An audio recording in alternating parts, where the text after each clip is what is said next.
Ah, Ohayo. 1 second. Hi. I realized I didn't eat. and I walked past my brother and he was like, "Why are you shaking?" Ay. But then he said me neither, so truly, am I at fault? No. Un momento. Por favor. Hi, Meryl. Oh, my PC is lagging. Oh, my infinity tabs are still open. Hold on.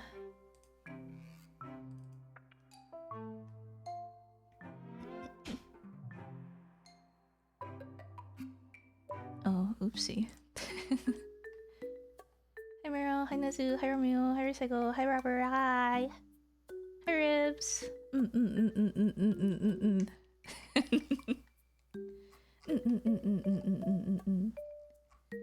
Hello, how are you? This fine. Good morning. It's like good. It's. Oh, I had one alcohol. Sorry, but it's not that much. A premium malt beverage with natural flavors and certified colors. True. Wow. Certified, huh? Mm-hmm. Uh, Gomini. My ass is so unoptimized right now, but it's okay. I forgot to make the live tweet. Oh, it's over. It's so over. However, what should I put in it? Good morning. I have chicken noodle soup. That's what I'm going to eat for my post-alcohol. It is time to continue this painful roller coaster, but very chill and very nice, and I imagine it's sleepy time, so it'll be good. It'll be peak. I was like, oh yeah, I'll have the stream later. It's good because they can go sleepy time. It's extra sleepy time, and I'm surprised a lot of you are awake. Except Europe. Good morning, Europe. Delay stream 2 hours to not eat. I was doing important things. Like not eating. I forgot to get up and go get food, but I was... mic volume a little low. Ah! Is it? What if I speak directly into the microphone? I did try to set up my new microphone. However, is it fine? No, no, no, no, no. Don't say it's fine. Parentheses tan stream standards. I would like it to be better than the usual quiet a microphone. This is a different microphone.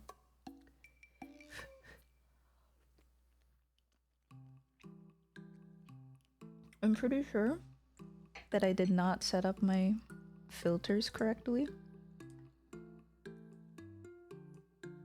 Would you like a virtual gain boost of 2 decibels? Would that help you? Would that be apt? Does it sound any different? Or does it sound the same? I think this will be a very slow-brained stream, so keep in mind.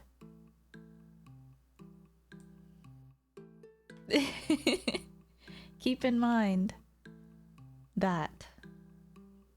You'd have to figure out how OBS volume sliders work if you wanted to be sure. Worse with the two.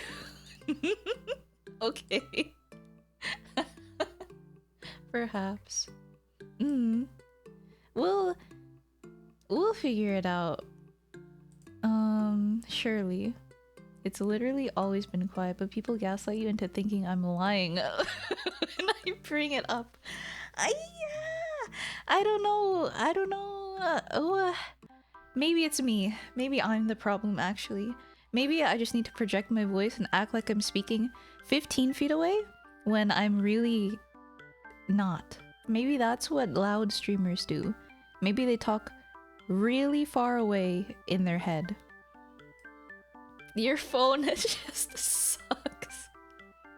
Aye. No. That you've known me. It's always been like this. Hello, Nero. Welcome. Is it quiet for real? I mean, what am I to do? Uncompress my shit, perhaps? If I lower the threshold, does that do anything for you? Oh, I'm not gonna open up the fucking obsproject.com. I gotta do that off stream properly. I tried. However, if you boost too much, you might end up sounding tinny. This is true. If I will proceed like this, if it's asked, tell me right now, please. Dude, I did my own stream, and when I ended, I was like, maybe Tanner is still on. Ah! Sorry, today was different. Today I started late. But doesn't it remind you of 2 years ago, or 3, or whenever I streamed at 12 midnight? It's chill, it's cozy, no one's awake. You get to fall asleep. Win-win situation, I think.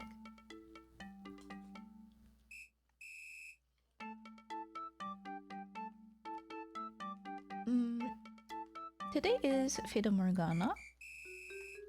That adds to the... I forgot the live tweet.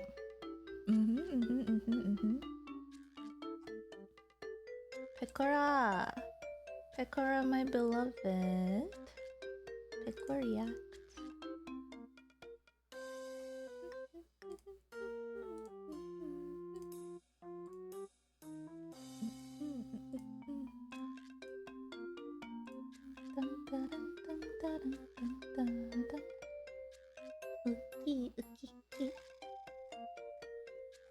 The Rhythm Heaven brain rot. I realized that I had a tab open for Germa's Rhythm Heaven stream, and I had that open ever since I played Rhythm Heaven. And I was like, oh, I'm not at Remix 10 yet, I shouldn't watch this part. And then I did not watch it for until 2 days ago. But we're so back! I am still thinking of playing it whenever the urge hits, you know?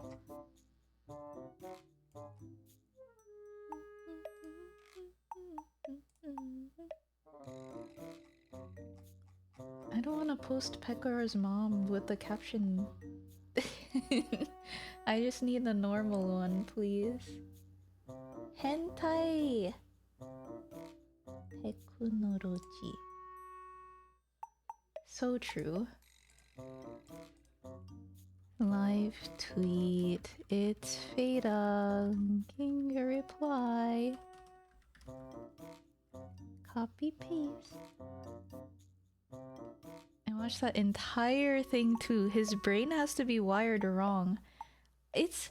No. You gotta play it to understand. Some things you are not built for.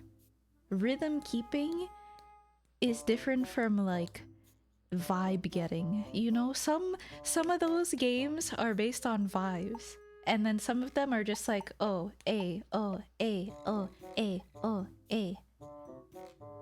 The caption is... What is the caption, chat? Yeah. Twitch.tv/. Yeah. Oh.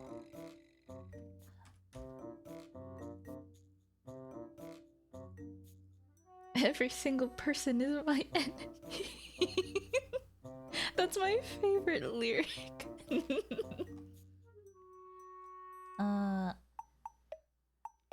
The mystical horde of mystical tabs. This is true. You don't want me to count them. You'll be mad at me. Smile. Dun, dun, dun, dun, dun, dun, dun, dun. The vibe games probably have some kind of intended hint too that's just more difficult to discover. Into. Faux show. That one is definitely a vibe minigame. I thought that Screwbot Factory was vibes, however, it is counting. Rhythm. 1, 2, 3. 1, 2, you know? Like... Did you respond? Did you respond? Did you call and respond to my call? The post is up. would anyone be mad about your 65,000 open tabs? This is true. You shouldn't tab shame.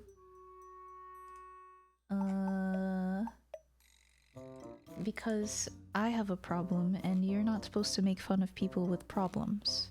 Isn't that right? Live with Fata Morgana. It's tan live. Yahoo! Oh, and the link in the fucking main post because I'm allowed to. Yahoo, yahoo, yahoo. I have 1,400 tabs. Is that true? Who upscrewing they bots? Would you if you had access to a robot? One of the robots that are coming out, hey, this robot can do your chores and make you a martini at 3 a.m. Would you? Legitimate. Is that true? It does. Rhythm Heaven's really fun. Oh, hi Justin, welcome. Gelato. Gelato. Hi yo.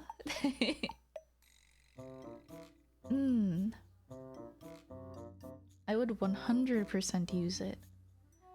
Would you think that it would respond nicely, or would you be turned off? I don't know. I don't think.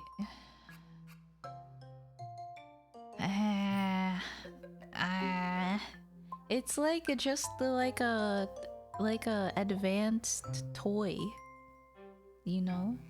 Can I make my own martini though? Martini bros? You could like make them together with the robot. They're just people. They've got people inside of them. If you see a bunch of new listings on Indeed, no you do not.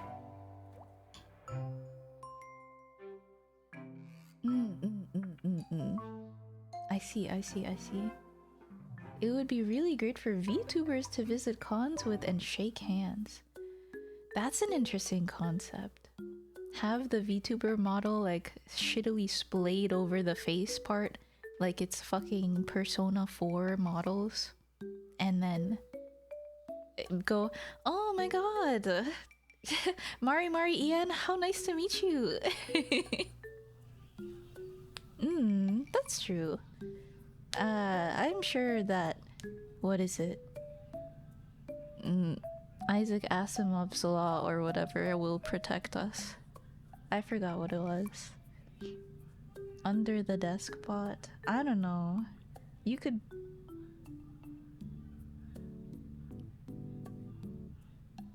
I don't know.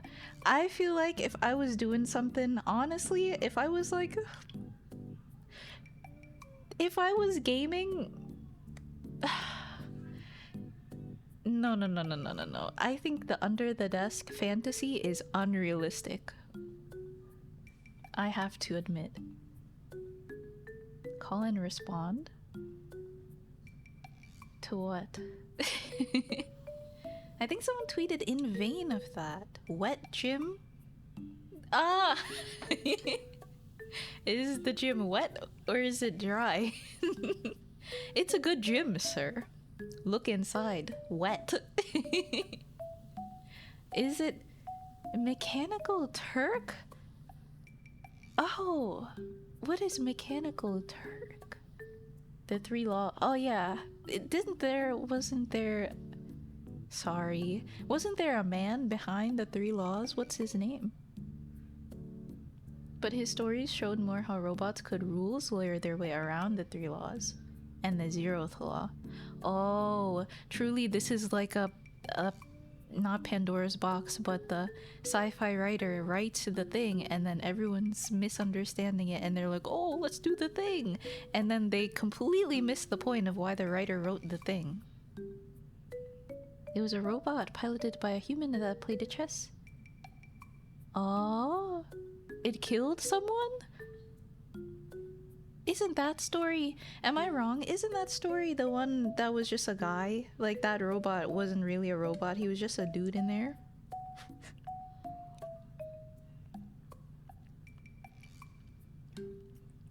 Sorry if I'm a little scatterbrained.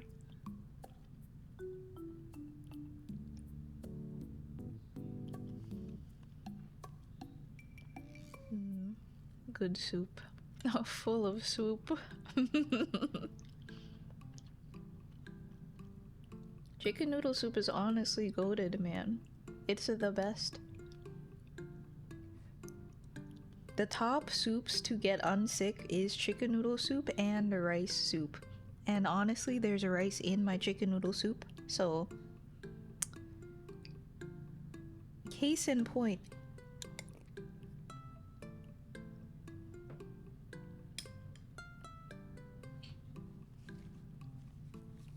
I also accidentally... Have you ever experienced pain but you cannot do anything about it? I was picking up this bowl and I dipped my finger to my thumb too far into the freshly microwaved bowl and it went into the hot soup. But I couldn't scream or anything because like there are people like on the couch like falling the fuck asleep, so I'm you know when you... And also I couldn't process it. You know when you're just like there like, oh ouch, oh ouch. Ah, it's like taking... I took burn damage. It was just like, oh ouch, ouch. It I don't know how to explain that. This dude in soup, but yeah, sure, why? At least it's not beans. The first time robots were mentioned as a term, it was in conjunction with a story where they immediately pulled a rebellion. Oh my. And we were never none the wiser. So true. Okay. I had a tissue, like I here it is right here. I put the tissue on the edge of the bowl. However, it's a little wet because it also went into the soup. It's okay. It wasn't that bad of a occurrence. I feel like I'm just trying to find any thumb soupers in chat, man.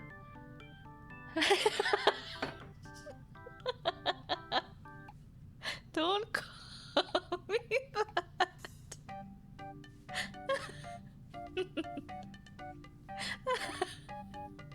I fucking hate your comments. I should ban you for that. They're too stupid. Eyes just welling up, feeling dumb as hell. Yeah. It's like you're standing there like, damn. Kill yourself. I use a DIY. That's not true. DRY dish towel for soup bowls to grab them outside. I could have done better. You have 2 paper towels and you carry with 2 hands usually. Or you use an oven. No, that's not optimal actually.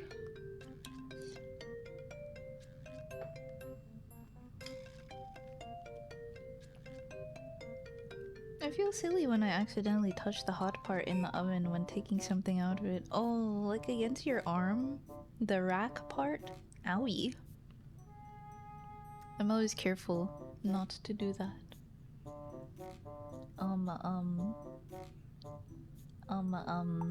Because that would hurt. Smile. Hi Hybrid, welcome. Yes, the pain we deal with every day is waking up and not having a hot mommy goth GF. But we must persevere. Is this your goal? Is that what you really, really, really want? Tell me for real. Do people really, really... No, I don't get it. I could get the mommy part, but there's better genres out there, honestly. More the grill to the finger. Oh, kid named Finger. I'm sorry to hear, owie. It does happen.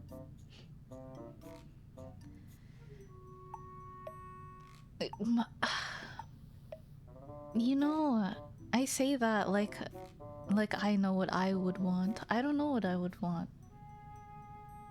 I don't think... No, I don't want, is the thing. Well, they'd probably agree to get a hot goth you have to start a family with if they liked...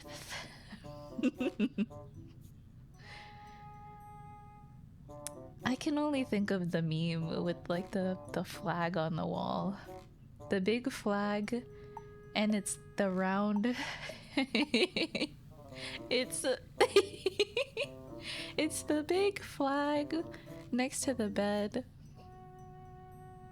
And it's like a... I don't know what it is, actually. Like a big dream catcher? Or like a big... What is that? I don't know. I don't need it. I require it to live. You don't like any other genre? Surely you have S tiers.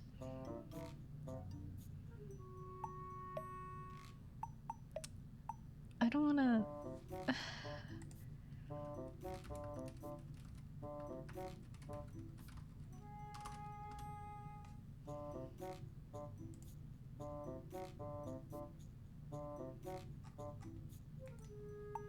This post is from a suspended account. I can't imagine why. Oh. This is what I was thinking of. Surely there's acknowledgement that other genres are better. Yeah, surely you're going to say you have better taste. Well, mommy, Nora Goth is a selling point for me, just being a little goofer. Okay. Respect. Bum bum ba-dum bum ba-dum bum bum. Okay. I think everything is okay. I posted. I ate. I have a drink. Today is Fata Morgana.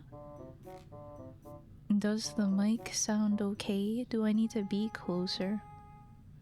Don't be a little goober and say that it's okay when it could be like better. Like, you know how some streams you have to turn down to 10% because their mic is so exuberant? Turn off the microphone. Hi Gooby. That's...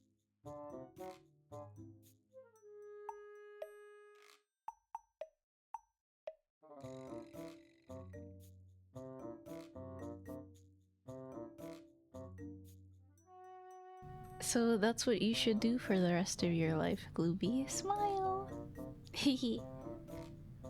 Oh.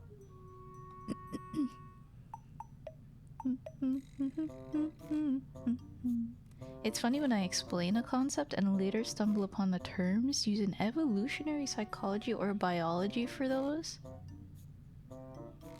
Do you mean like people like big titty because big nourishment? Or that's the only thing that I can think of from that. What do you mean by that? Good evening, Glooby. Anybody who falls into meme categories like Tradwife or Goth Mommy is a landmine. Mime. That's true. I feel like people are supposed to be more multifaceted than that, you know? Definitely, right? There's no person that fits into just one genre of person. Unless they are a red flag and they are like, you know, trying very desperately to be something they are not, for example.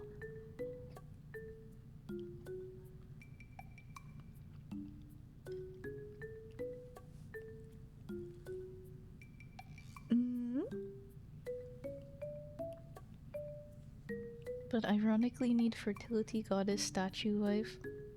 I don't get it. I mean, respect to the BBW enjoyers.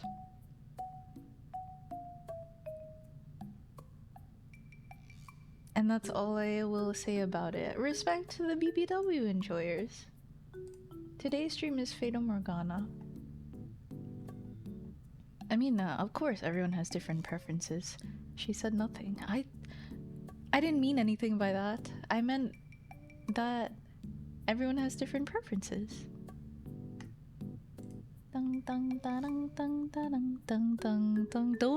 Don't extrapolate something that isn't there. I like waffles and pancakes. I don't hate. Just because I say I don't like pancakes doesn't mean I... How the fuck does that go?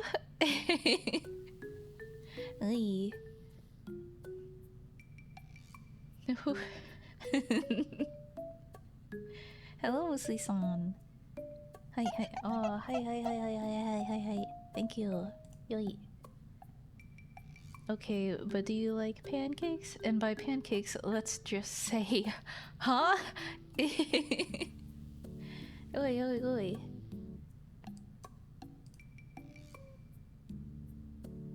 My waffles. Oh, Fata Morgana starting immediately. Let's go. That's a whole new sentence about Twitter taking things the least charitable way. It's true. I recently saw a post that was like... People's... and I've been saying this. People's...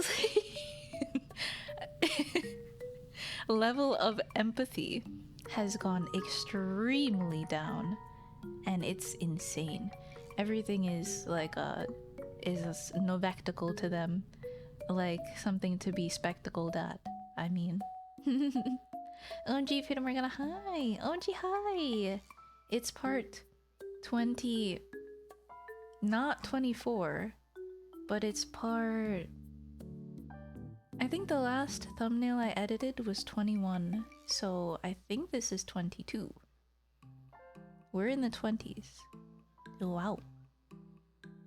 Yoi. Audio okay? Part 47 of my long play.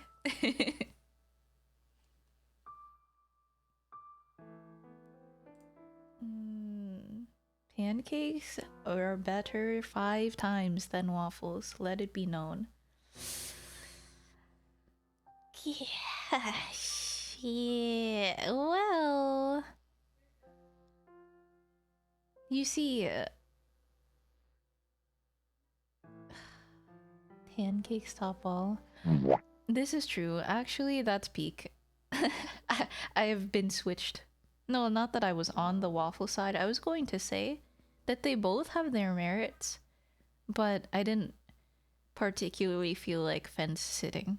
Waffles, I feel like are if you imagine a bar, a center divider, pancakes are above, and then waffles are a little below. Do you comprehend? Part 24, the finale. It's true. No, it's not true. It's not true. Right. We did have a choice, I think. And I don't remember if we picked the right one or the wrong one. We could check. I hope that we're alive. I'm more used to crepe adjacents. Oh, that's true. I don't like waffles. I remembered. Sorry. Not that I don't like them, but I have a bad history. I had a bad phase. Oh, it changed to 2. Oh my. When I worked at a call center, um, it was dreadful. It was only a month, but it was like the dog shittest ass graveyard shift. and and like I was good at my job, but the environment was so clinical, and it was definitely like a here we're family type of bullshit going on. And I couldn't vibe with anyone there because they were either like old men who were creepy, or or old older women, or like there was like one person in my age range, and even then she was like 26 and I was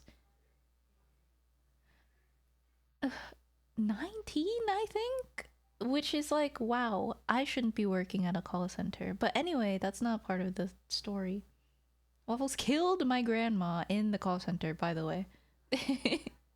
Crepes are good though. I like the sweetness of them. Chicken and waffles, they fuck. They true, very good. Yes.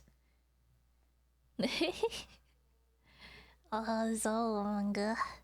Lamau. Oh, no, they didn't say Lamau. They said lols. They said ruffle, lols, rafflecopter. So you're the motherfucker asking if I got my car insurance. No, no, no, no, no. I'm the motherfucker asking if you would like to add the NFL bundle to your AT&T plan. Fuck that shit. uh, no. It's not like there's an NDA on it or anything, but AT&T hires Philippine offshore workforce and pays them pennies. Unethical! Exclamation point, exclamation point.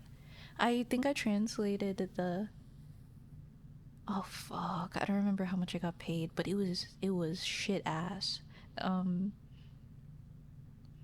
my guesstimate from what's in my brain right now is like $5 an hour. But I couldn't be sure because I don't want to look up my thing right now, my payroll thingy. I'm happy you've grown as a person, true. I mean, I was already fucking bawling since then and to this day, but by that I mean, like, the first day?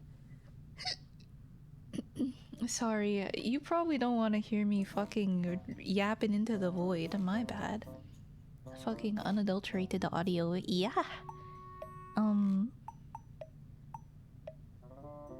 The first day they put us on the floor, my ass was ballin'. I got a commendation because I got this nice grandma that was like, thank you so much for helping me so quickly and whatever. And that set the standard. And it's not like I crumbled, but it was more like, damn, I was all by myself and it was not a good place to be. Anyway, this story is about waffles. It's because every break time, every like 10 minutes that I would have, obviously I wouldn't be able to eat like a full meal. They offered them like rice and ulam, like a viand or a side dish. However, that's not enough time to eat and then get back to your station because you're supposed to be there like on the dot.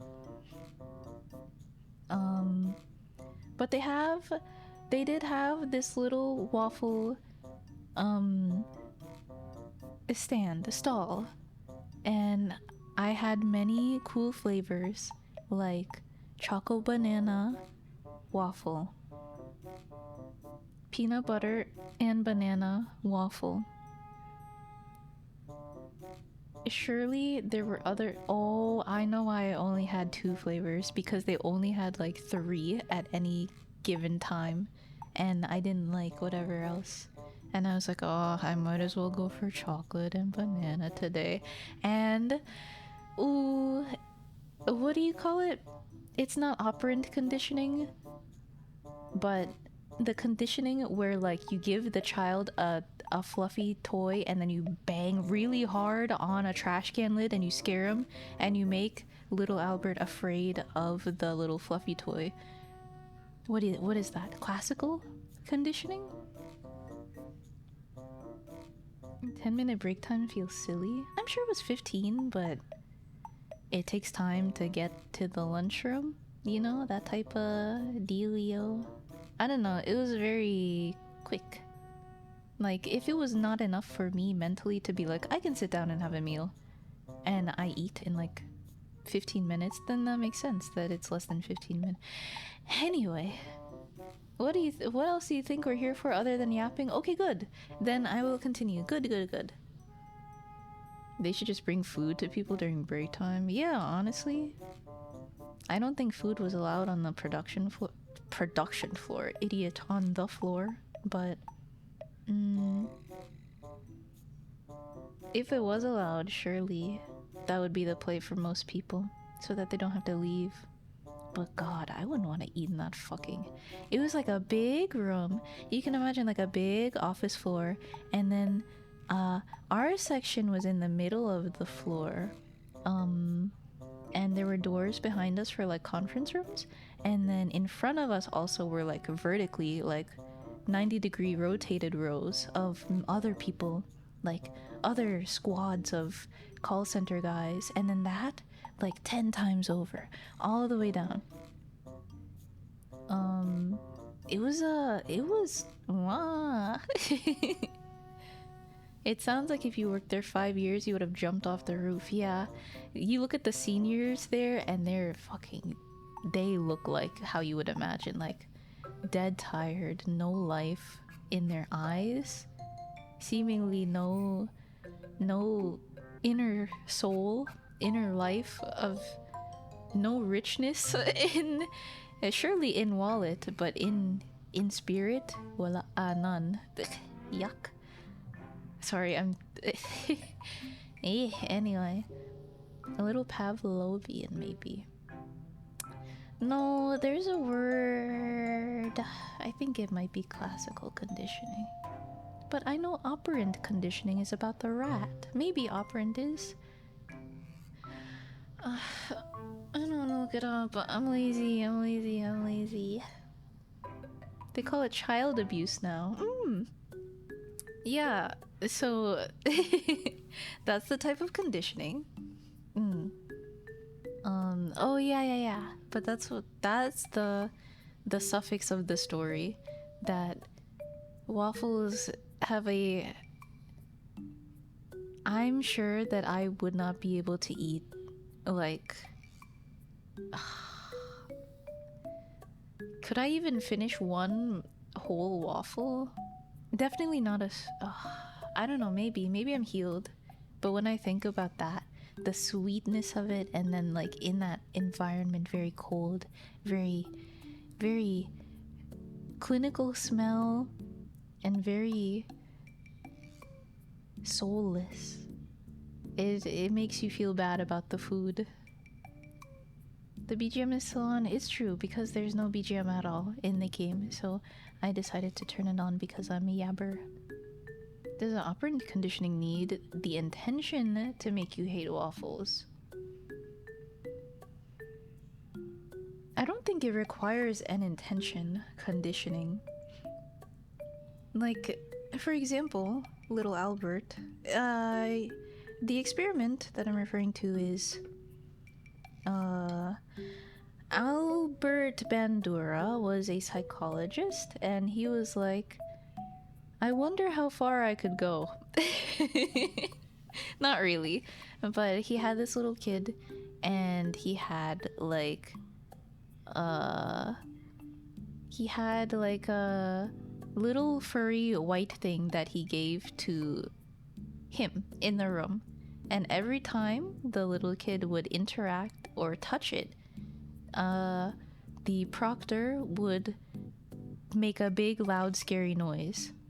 And he would keep doing that, and then in the kid's mind, big a fluffy white thing equals big loud scary noise.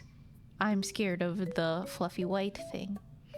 And so afterwards, when they brought a rabbit into the room or something, naturally the little child was scared of it. And for no, well, not for no reason, but normally a child would not be scared of something like that. But it was unethical. Yay! Did you know the Stanford prison experiment was also quite skewed? But I don't know to what extent. But you remember they made a movie about that shit?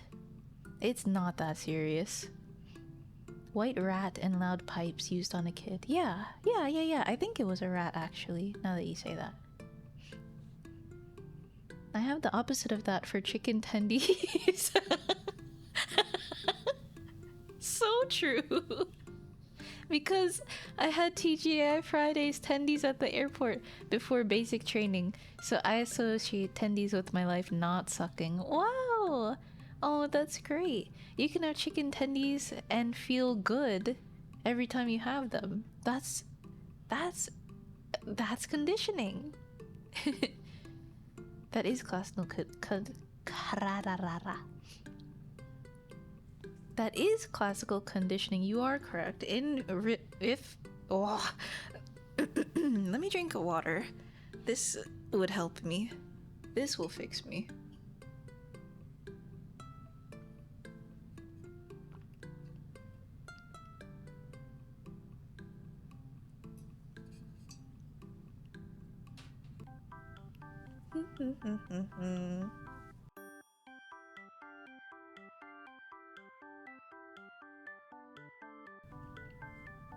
If I remember correctly, is what that says. You graduated with a psych degree. See, it's paying off. It's for streaming! Wow, all this time I never knew. All that study time in college, it's for this moment. Huzzah! Yeah, that is what it is. I think that experiment with the applying voltage was also skewed. Ah, the Malcolm experiment? It was like an experiment where they had people in a room and then they were like, here, you can press this button to electrocute the other person a little. And they basically, I forgot what the results were, but it was testing people's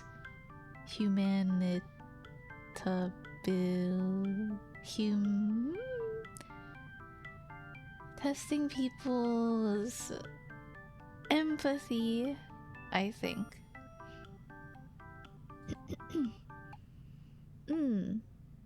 Oh, is classical also called Pavlovian? Cool. A lot of psych experiments until after the Stanford experiments went way past the line. Up until after? Oh, yeah, you're right. Up until after. Excuse me. And only from the 70s afterwards did we have standards. This is true. What was that one? There was one about like obeying commands from a proctor. Like, I think the test was to measure how... No. The experiment was a study on human people's faces and emotions. They were mapping like emotions, like the typical facial reactions of people having emotions. So sentence, true. Obeying commands was the one with the raising voltage. Really? The one that I'm thinking of has like a bunch of, like a gauntlet. Like, Milgram is the word. Yeah. I'm thinking of a different one where like they were measuring their emotions and also like I think measuring like I might be mixing it up, but I'm thinking like measuring disgust or like uh yucky was a part of it, you know? They wanted like raw emotions. So they had it like ramped up like stage 1 through 10 and then stage 8 or something. Or maybe the final one is like the proctor comes in and then he tells the testy, the examinee to like they ra, ra, ra, ra. They like put a rat on the table or something. The testy. Hee hee hee. They put a rat on the table and then they give the examiner a knife and then they say cut off the rat's head. You cut the head. What do you call this? Behead this creature that is alive in front of you right now. And obviously that's fucked to make someone do that. And I think it was a measurement of how obedient someone under stress would be, or I'm mixing up that other experiment of measuring facial emotion. I think I saw this in a YouTube video. I can't remember. It was probably like top 10 most fucked up experiments. The experiment iceberg. I might be, because that's a large scope, isn't it? And I remember the raising voltage one was in fucking Mind Freak. No, Mind Field. I prefer... Oh, hold on.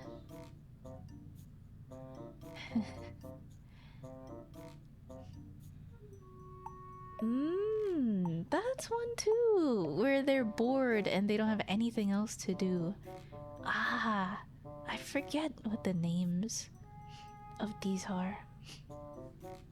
I prefer the real life experiment experience. Really?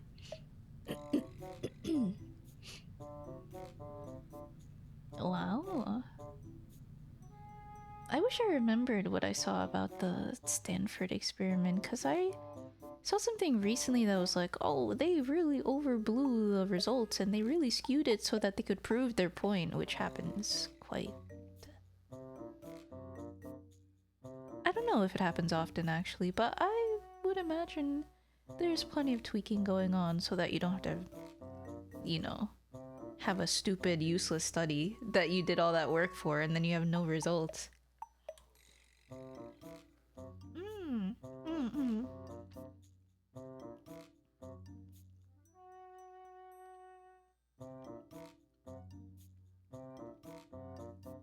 They didn't really randomly assign prisoners. Is that what they said they did? Or is that what's in the movie? Or... Over the years, by the way, it's making me realize that one of my psych teachers was kind of... Damn. Like... How would I say?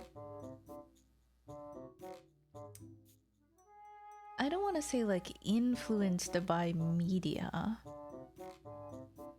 but she definitely was a believer that of the Stanford prison experiment and didn't really question if it was sound.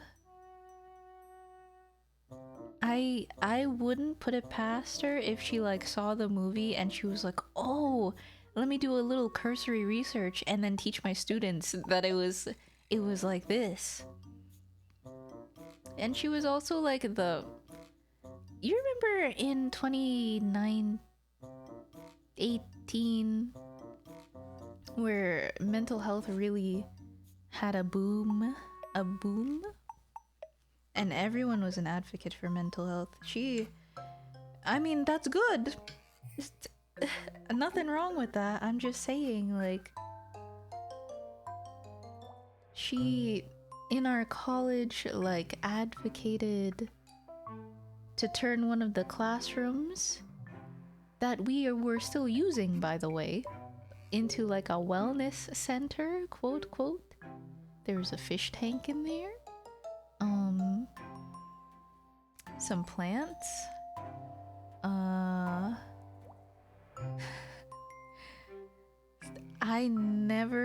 I maybe visited that like once, and that was to be in the class to like get tests or something like that.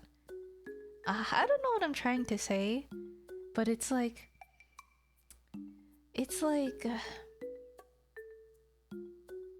definitely a modern teacher, if you catch my drift. I don't know if that makes sense, but I feel like taking things at face value is not a good thing as an educator. I feel like you should encourage a little bit of like skepticism. But anyway.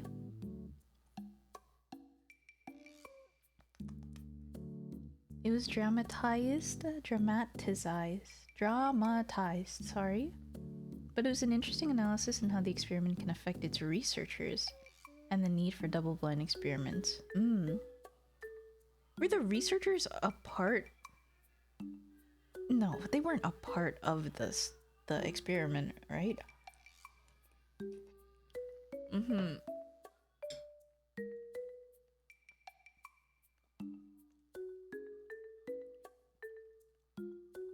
She was quite pop psychology. On blood. Those were the words that are similar to what I want.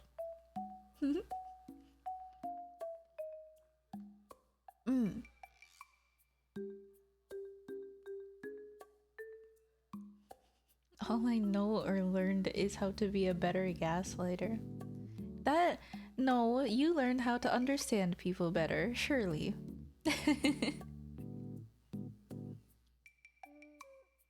Oh, it was crazy. They even let us have the Jesus crucifix in every single classroom. But that's normal. I say that like it's a bit. That's normal. For the Philippines. One of my psych professors helped work on the first computer? Huh? What? What? What? That's not real. That's not real. The first computer? When was the first computer born? The first computer?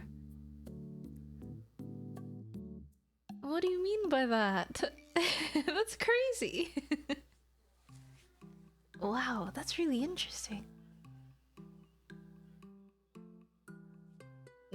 I see. You see, that's why you don't put the researchers in the situation. They're the observers, man. Psychopaths really learn to become better gaslighters. Oh, what are you saying about your fellow chat member? There are a few first computers. Yeah, you would figure, like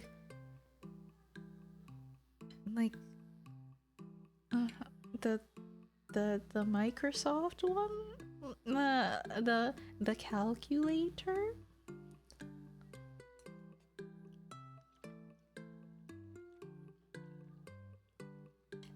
I don't want you to be a psychopath, though.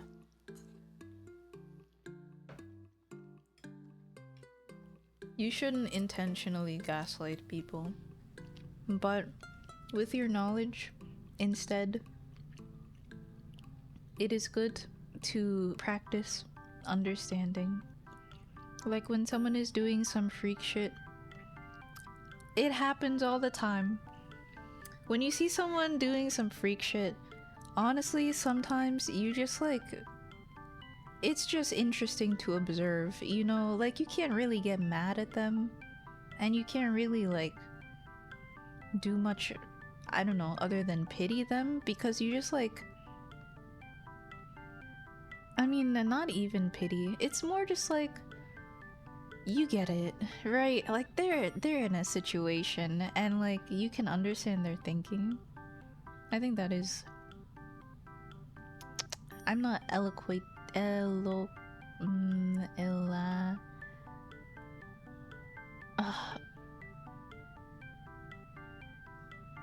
am I ever going to read this visual novel? I'm not articulating my thoughts quite well, I don't think. Sorry. Stop calling each other paths. Quit it.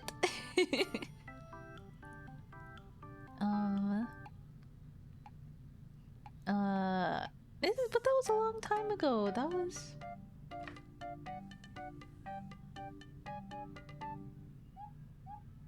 I don't know. Like 11? 12? 1. It's, I'm okay. Maybe it's just because I'm not usually up this late.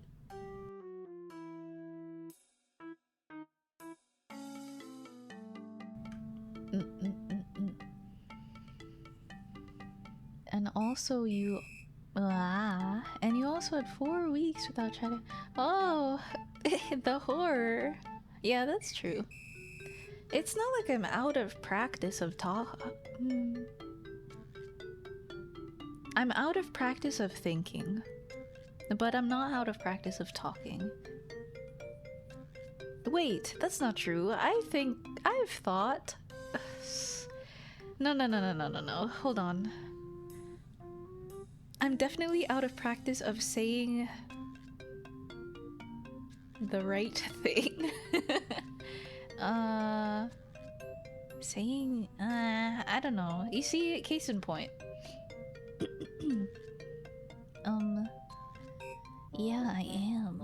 I mean, I got plenty to talk about. It's just that my word structuring is not coming out so smooth. It's more like skewing toward a bigger just chatting portion of a stream. Oh.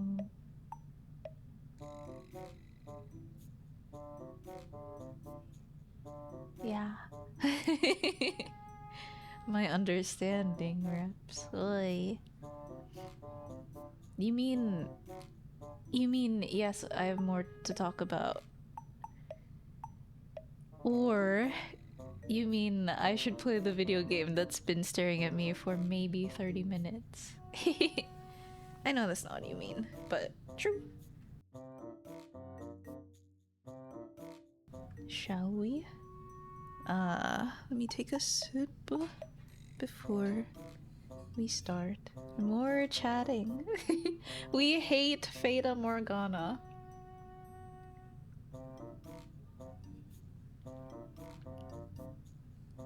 To be fair, when the topic is good, it's kind of fire. Gloopy would probably say more video game. Oh, they all these naysayers. Everyone knows the stream is about chatting, and the game is just in the background. No. I think I finished all my thoughts anyway. about psych and about, oh yeah, understanding. I'm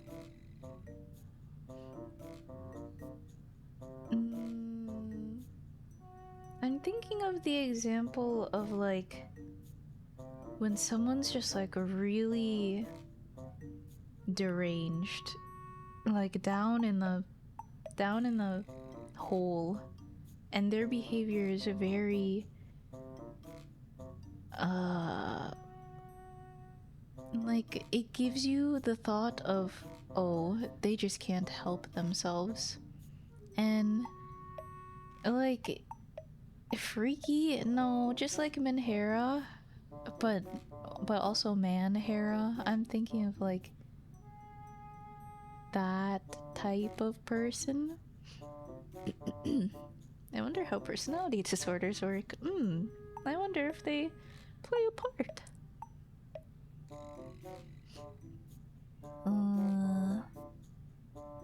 Oh, streamer, shut up. I was going to say, I mean, it's your own opinion if you find them like weird or whatever. But I think the boon of understanding people or psychology is being able to understand where they're coming from more, you know? Like you can't hate them if they they can't help it, you know? Neurosis or spermatorrhea. You see, when you're really pent up, you go crazy. No, you do not get neurosis from. Anyway. Is that my full thought?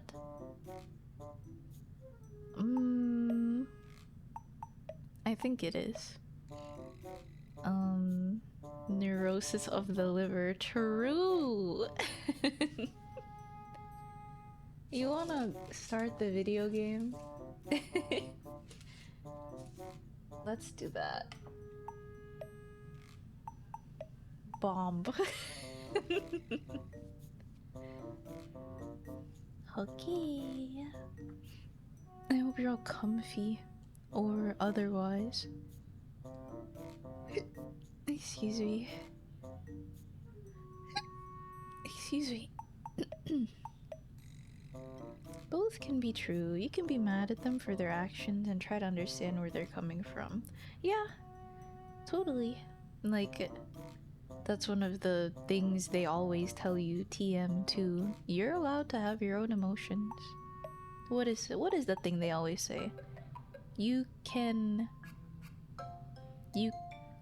necessarily control your emotions, but you can control how you react to a situation. That's what they always say. I wonder if it might also be related to viruses rummaging around in people's brains. Like what? The one from Resident Evil? No, I'm not. That's like a normal amount, I feel. When I drink like a super soda-y thing, carbonated things. Yeah, sure. But that was like 2 hours ago, so it should be done. I should have another drunk stream. I haven't had one. It's almost my birthday. Oh, that's that on blood. That's what I want. Yeah, I feel like the last one I had was when I was in the Philippines celebrating leaving the Philippines. Oh no, didn't I had a punishment stream. But that wasn't like, I didn't go too crazy, I don't think. I had shots whenever it said have a shot.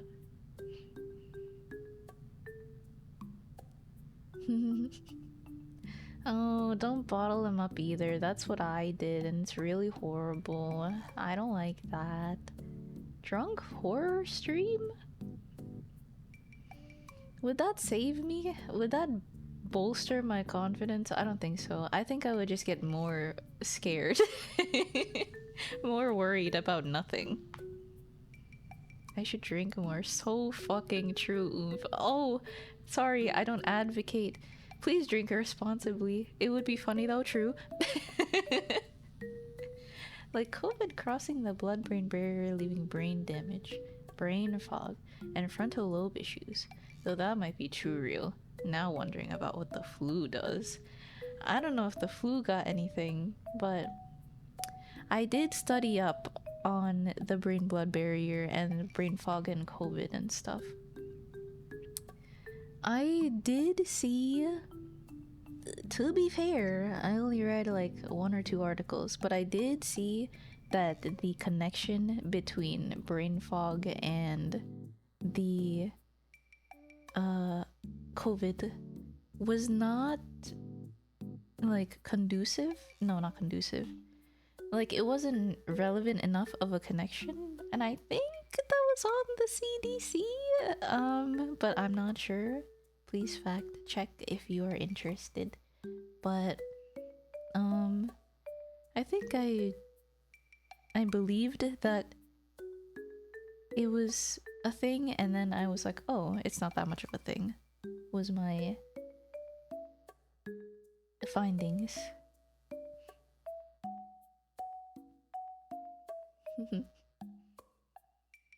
If I pre-measure all of the alcohol?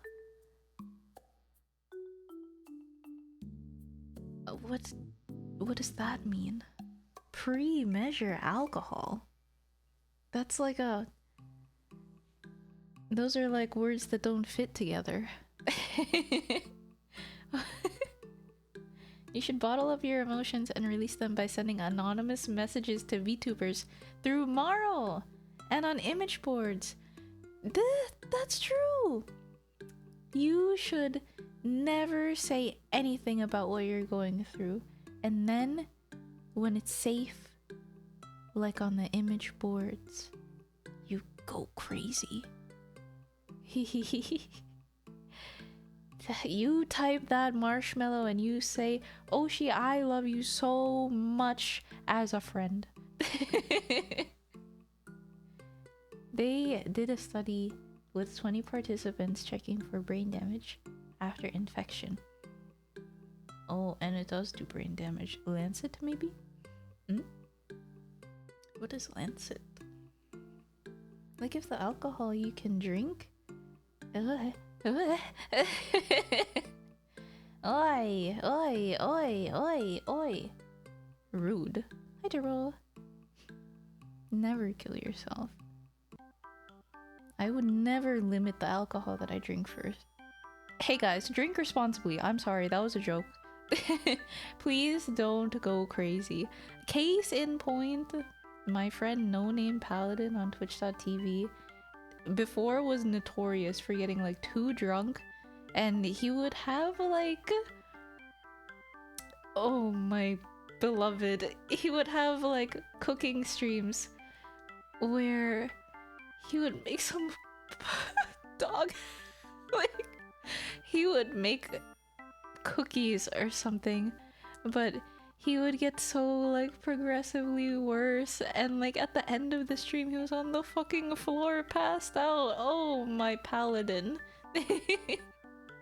I remember having to go into like the server voice chat. A bunch of us like were concerned, and we were like screaming at him to wake up. Wake up! Paladin, your stream's still on. Yeah, exactly. They're quite interesting. I hope he has them up on YouTube. I should shout out if I'm going to yap about. No. He is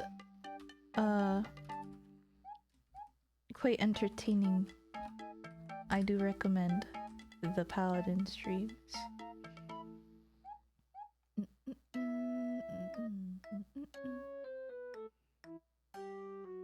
Oshi, you're a good friend. We should hang out. Oh, it's not like... I won't comment on that, actually. Never call the streamer cute in chat. Some people are like that. Some people are so That's not true. That's not true. I mean, I can't say anything. I fucking love Never Kill Yourself tweets. Good. Take responsibility to fulfill the expectations you set for the chat. With titling your stream Drunk Stream. It will be a drunk... Wait, You can't do that. Isn't that not allowed? Won't they get you for that if you put that? No, they won't get you for that. No, they won't get you for that. You're allowed to be drunk. Yeah, you're allowed to be drunk on a stream. Publicly. Can we do a drunk driving stream? Oh. No, sorry. That would be... funny.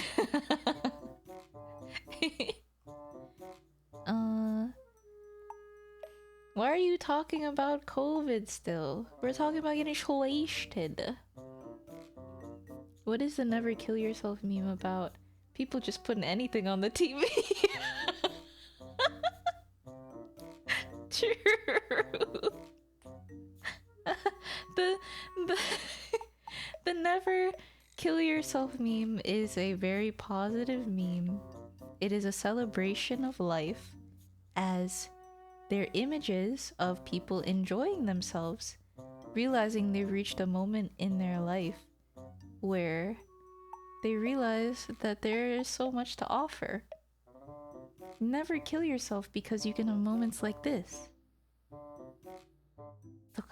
It's like that. Drinking too much is not allowed. Drinking game is probably not allowed. Oh, really? Oh, is that like real rules? I had no idea. Oh, paladin. Yeah, I was going to say, some of them have their contact, like, please contact this person if I get too drunk in their about because of that. When are you getting the tan art version of the meme?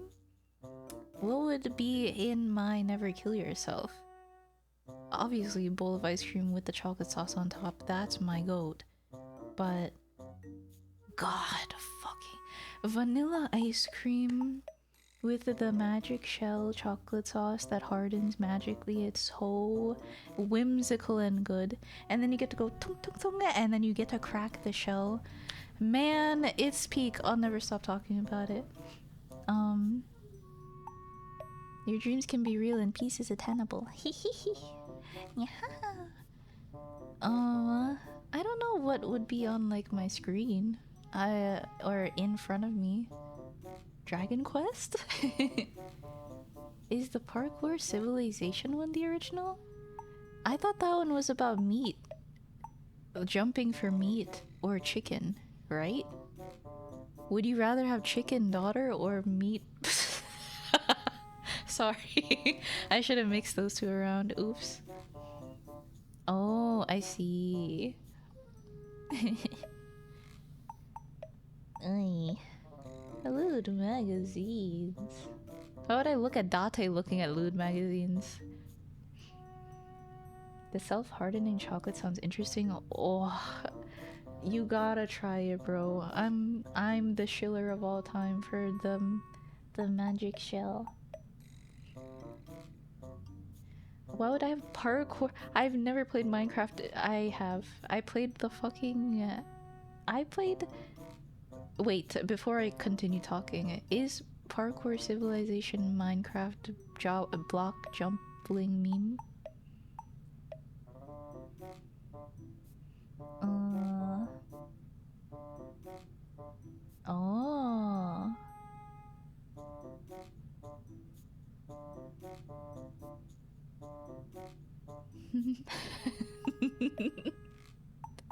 Vertical? I had no idea.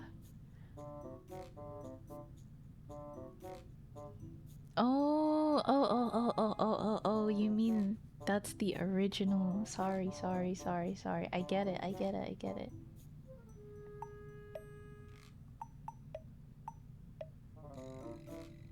It's pretty incredible how Never Kill Yourself is the exact same genre of imagery as Please Don't Make Me Get a Job. Oh, please don't.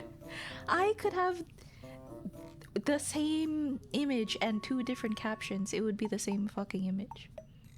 Please don't make me get a job. Ice cream and Dragon Quest.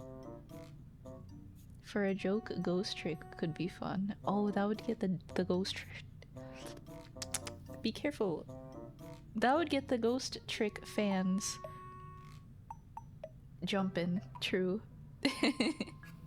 It does. You did love iSomnium a lot, to the point where you dropped all other streams. That's true. I guess I did love it a lot. Fucking Uchikoshi game. Uchikoshi games, man. Brother. Yeah, I like the 999 trilogy a lot. And so I had no idea about either Somnium Files. Like, my only experience was playing the... my only experience was playing the demo on PlayStation 4 whenever it was like free. And it was the carnival like puzzle, the dream sequence. And honestly, boy did I not know what I was in for. I was like, oh, that was cool, I guess. You know, the mental of like, you try out a game and you're like, oh, I guess it's alright. If I hear something about it again, I might. I didn't know. I was so young and naive. I had no idea my ass would be playing only that for a month. For like 6 hours straight, too. Crazy. I want to play 2. I want to play Somnium 2. It was just like the peakest weird, like, keep you on your toes game, and on top of that, it's a game where your choices, and there's I forgot to say my tangent about meta knowledge, but I was reminded that someone spoke of like meta knowledge in games recently, and I was like, oh, and then I forgot to continue my fucking thought. I'm so ooped. But my thought was like, oh, that's why the 999 trilogy and the Somnium Files is good to me, because like you get an ending and then you get a bit of knowledge, like a crumb of knowledge, like, oh, not Aerith. Oh, June is going to talk about like the sun position in this ending, and you're like, okay, strange of you to say that all of a sudden, but all right. And then you get the bad ending. But then, since she said that, you're like, oh wait, there was something about sun position that I couldn't do. Now I can go back and do it. And you go back and do it, and you get a different ending, bro. I don't know. The fucking meta knowledge. The meta knowledge concept is so cool. And one is good. 999, the first one is good. The second one is peak. People didn't like the third one, but I played the third one and I enjoyed it. On stream, I mean. I liked it. It was silly. These games are so stupid, too. They're so fucking idiotic. But, like, they're dumb. But then you got fucking Fi saying, like, hey, have you ever heard of Ice 9? It's a chemical where it has a boiling point at freezing point at room temperature, but so and that's why Cleopatra is still alive today. And like after she talks to you, you're like, what the fuck? And then she's like, we should solve the puzzle in front of us now. You say, yes ma'am, when a bad bitch tell me what to do.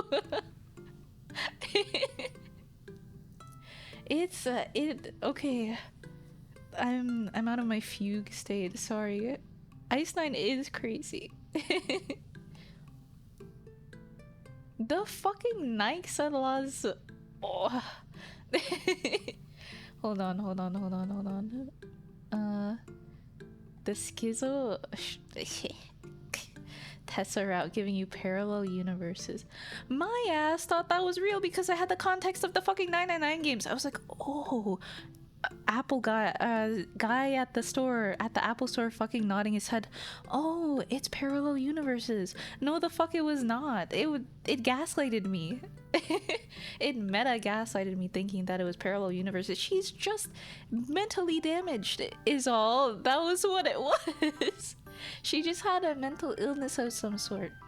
And at the end of that route, you talk to her mom and she's like, oh yeah, that's why I care about her so much. She's always been a little, you know, talking about aliens and weird stuff that isn't really real. You didn't believe her, did you? It was a very good experience. I would recommend, if you haven't seen that one, I would recommend watching the the Somnium Files playthrough. I am welcome in. I was ASET pilled. Am I ASET pilled? Fear, regret, ASET. That's not what it is. But that's the only one I remember. Hiya, how are you? You're right for wanting to bang Tessa's mom. Got back with her in the true ending. My instincts. Beep beep beep beep beep beep beep. Water, wet, ASET. That's what I was remembering. I didn't want to just like whip out the middle part without knowing.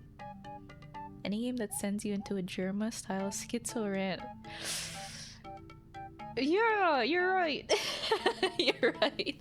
Any game that makes you ignore chat for like 7 whole minutes. Yeah.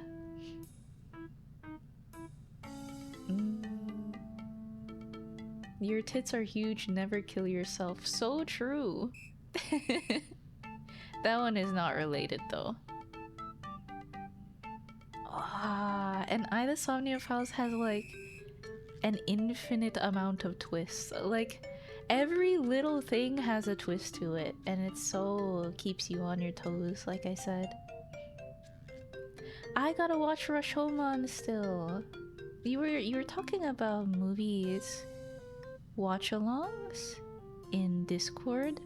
However, I am unfortunately afflicted with a Zoomer that does not know how to pirate.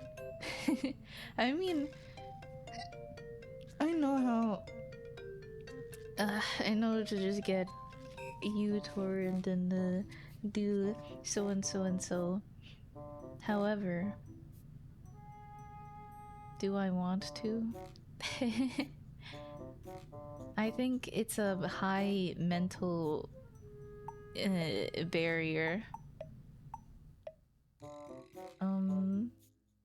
The Witness is nice with this too. I think all I know about The Witness is that it's the funny one, right? I do like puzzle games, so I might... It might chuff me. It might give me a little guffaw, you know? Ice 9? You know, I thought they made up Ice 9. It's real. Like, they put real ass shit. You can look up Funyarinpa and it's on wikipedia.com. Like, that's crazy, man.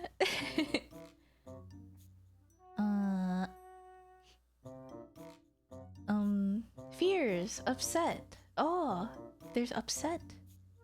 Fears, upset, regret, ASET. Yahoo! And this game is good. I don't know how to really hammer it in. But it was like a roller coaster, and I've never... You're right, I must have enjoyed the fuck out of it if that's the only thing that I could focus on. For a whole month, that's not real. But the YouTube... You're right, I do remember like a whole row of just Date thumbnails. Damn. Lots of chatting sections and the streamer being silent when thinking about puzzles. Not me, I'm smart. I can get that shit in one. Somnium 2 is calling. Will you answer? Oh, no, no, no. Don't worry. I already bought it. As soon as I finished Somnium 1, I bought 2. But you should go buy Peak. Well, I don't know if it's Peak. I haven't played it yet. But probably.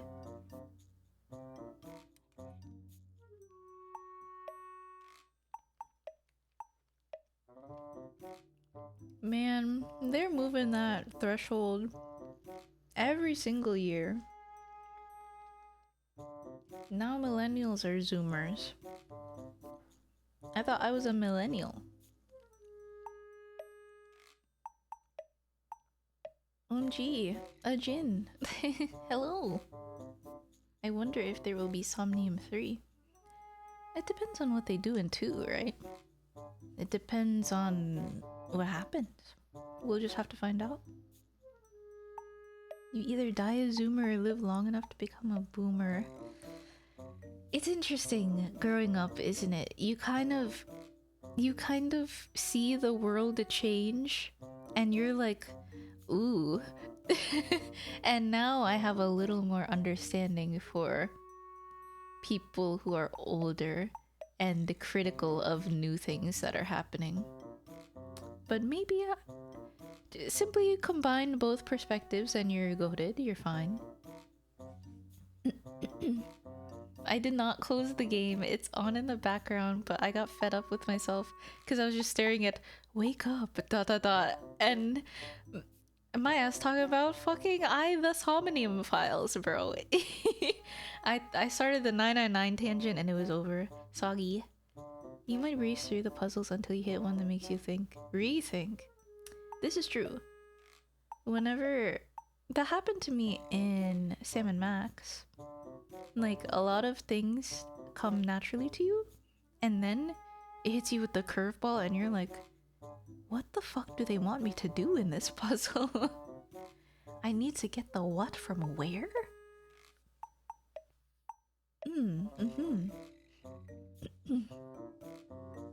Like sewing. No, actually, there's a lot of young crocheters out there. A lot of young embroiderers. You know, they make nice art on the little hoops.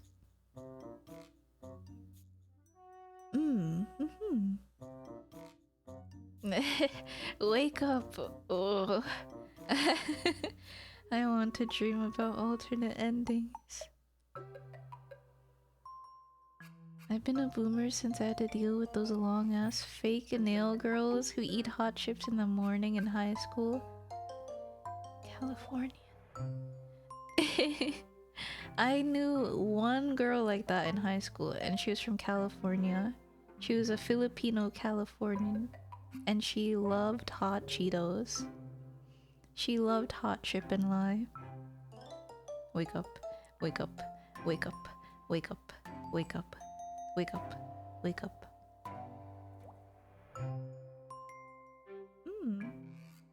Sewing is a useful skill, so I've heard. And I heard that, like, the crocheting, you can make some baller stuff. You can make plushes and scarves and anything. It's quite goated, I think.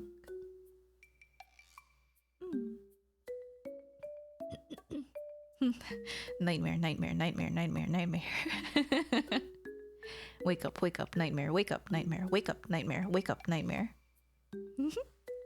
Okay, wake up real. Wake up. Wake up. Probably. I can't believe it's only been an hour 36. That does not seem real. To be fair, I was talking for an hour 36. I guess that's 3 times as long. So, as usual. So, it's okay. I hope you're not sleepy. California is special because it's behind the Rockies and the plains. Special like in the head? Or what makes it special behind the Rockies and plains?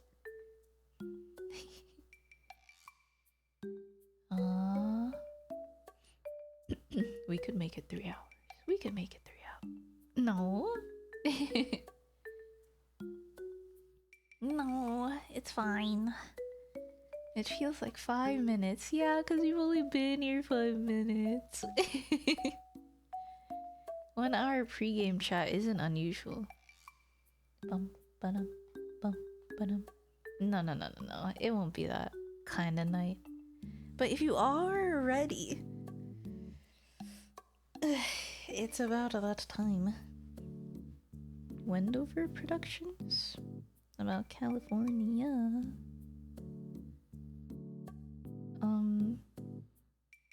When are the 20k slime redeems coming back? I have some ideas. I gotta finish the ones in queue. I closed them because I had too many. And I was doing other work. And then I give myself too much to do. Lamau.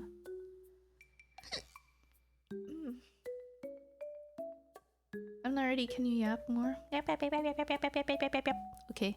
I was EP and decided. Yeah. So true. I love little tiny misspellings. I decided to nap during the pre-stream. Oh, well now you're gonna... That's bad. You should be like asleep. You napped at like 11 p.m. It's over. Sorry, don't ever rush the artist. No. It's you can. You don't do it actually. Don't do that. I'm working on it. I'll do them when I am able to.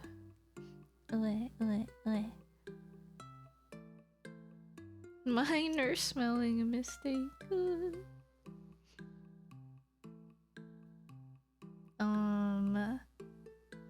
I'll open this and then I will start the video game.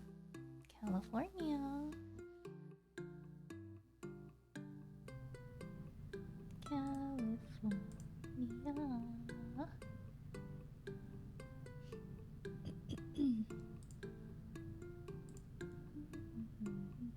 Oh yeah, Em, I hope you had a good stream. For gore.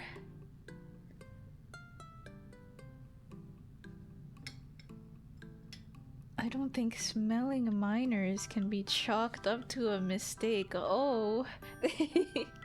Uh-oh, you might not want...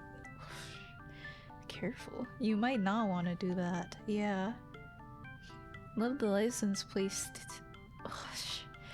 Love the license plate Stimbiki. Oh, the DMV accepted it. Oh. Why would you submit it and then...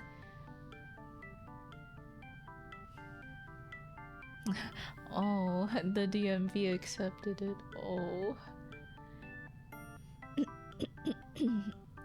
Wait, one last drink before the voicing for real.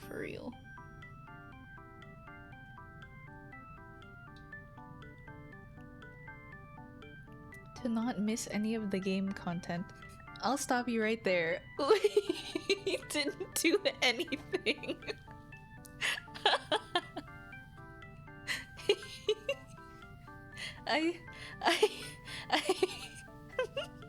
I took my earphones with the stream while shopping. It didn't go as planned, but I wasn't disappointed.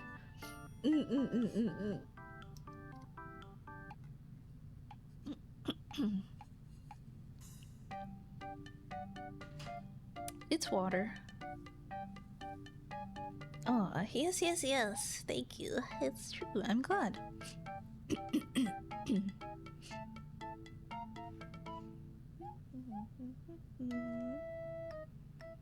I don't remember where we are. But wake up. Come on. Wake up, please. Come on, up with you. Is this... Oh... Where are we? We'll figure it out. The last thing I remember is And the time, wow, 37 months. That's crazy. I say that too often. That is incredible. But that is wild. I don't even know how long that would be. 1, 2. Oh, 3 years. Yeah, 3 years and 1 month. Wow. Is that real? Wow. Old. Yeah. And the time goes. So it goes. That is crazy, huh? Thank you for the sub. It's been a long time. Thank you for sticking around that long. Honestly. Yeah, I know, right? Big ups, as they say. Playing the stream through a sound system so the neighborhood can all participate in stream. Hi, chat! And it's the fucking speakers in Akihabara. Hello, chat!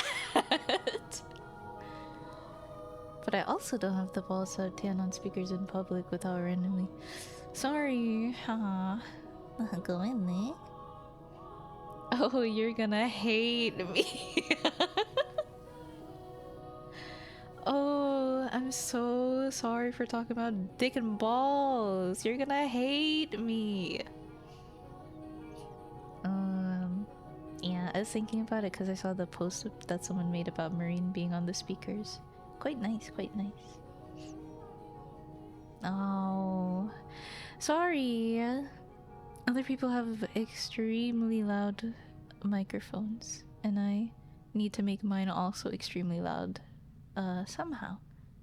Anyway, lock in time. This is Mel, and he's a young boy, and right, where we were, we probably made the right decision after making the wrong one. I think last time we got into a situation where we were found out even after helping. Hold on.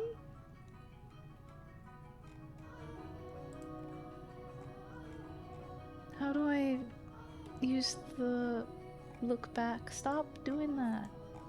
There you go.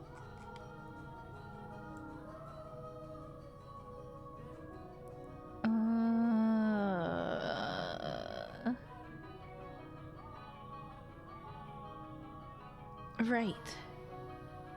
We got... Wow. Harrison, thank you for the follow.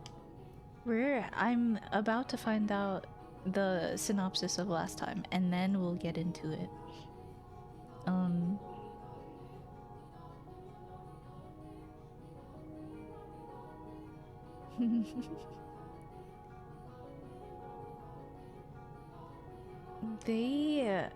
Giselle and Michelle, they are lovers. Giselle's in his head right now. We are in Morgana's door trying to... Yeah, we're in her past, saving her from dying and becoming a witch and cursing these 3 men that have kept her in torture.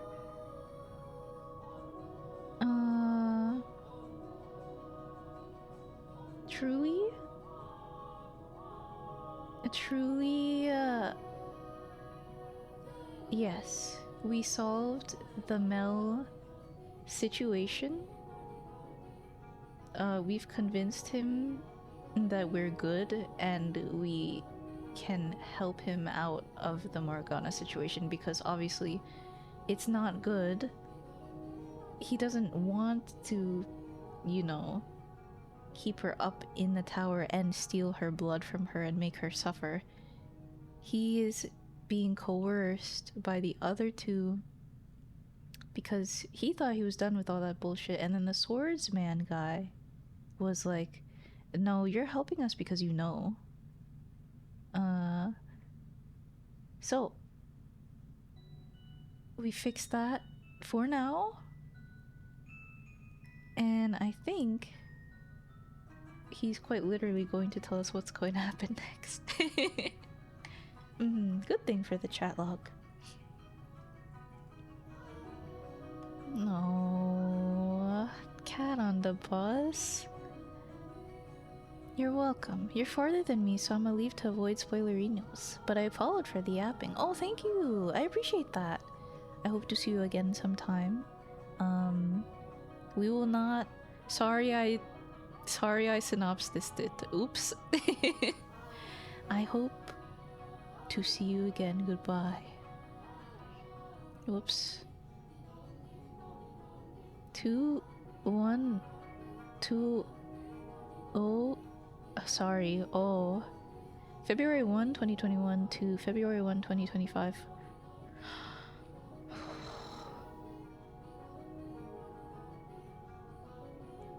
Wow. Wowza. Did I start on the 1st? I thought I started on the 2nd. Damn. Did I get it wrong both times? No way. I thought it was 2, 2, 2. Oh, it's probably the 2nd.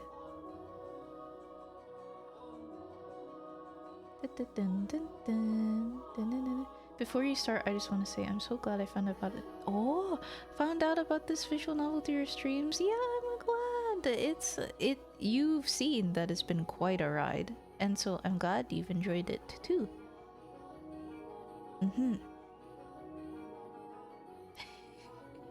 How was your playthrough? Yeah, I have to ask when they come back. How was your playthrough? It's probably the 1st. Damn. My shit is wrong on all accounts. Oh yeah. Oh. Right. I'm a young boy. My name's Mel. Oh, thank goodness. You're out so good. I was scared you might be dead for a minute. Good morning. How are you feeling? Oh. Oh. Huh? Why are you looking at me like I just kicked your cat? Okay. He's like really raspy. Cause it's 2? Oh shit, I got my shit omega wrong, didn't I? Oh, my anniversary's on the 1st of February? Holy shit. The lore behind that is I misread the VOD title that I had titled myself February 2, 2021. And I was like, oh, my anniversary's on the 22nd of February. That's great. And so I've celebrated it on the 22nd. But now the tooth isn't even correct. It's the 1st actually. So we gotta guys, I think we gotta kill this streamer. Oh. Yeah, I think it was a night morning. I would do a night morning for my first stream. Yeah. This is so sad. This is so sad. At least we know it's in February. Oh, you looked it up? Wow. Holy shit. Okay, yay. Thank you. Now I know that it's at 1500 UTC on February 1st, 2021. Very big beginnings. No, very small beginnings. Very big developments. Right. His voice is like this. And it's kind of incredible how much more pleasant it is to be woken up by a woman than a boy. What? What? Okay. That's the thanks I get for waking you up? Or did I interrupt a nice dream? I did, didn't I? And it was a dirty dream too, I bet. You definitely seem like a mind in the gutter kind of guy. I will murder you. Whoa, whoa, whoa, whoa. Let's not be hasty now. You said you were going to help me out. That doesn't sound very helpful. And the worst part is how similar his wake-up call was to Giselle's. Oh, really? I'm just kidding. And you know, I can get up on my own. Fair enough, I guess. Though, put yourself in my shoes for a sec. I came in and you were still as a corpse. It startled me enough I took your pulse. He touched me while I was sleeping. It was faint, but it was there. That's wonderful news. They're handing out breakfast in the dining hall. You can go get a plate yourself if you want. It's just some bread and wine, though. Dining hall. There's quite the crowd. All the people here are... Wasser. I dehydrated myself a little bit.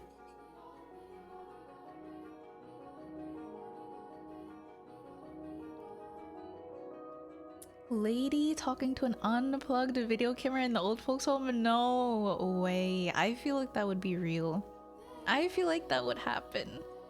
Like to ease someone's, you know, like needs, they give an ex-streamer a little Logitech microphone camera, have her at a little desk. Honestly, dementia gaming, that's kind of cool.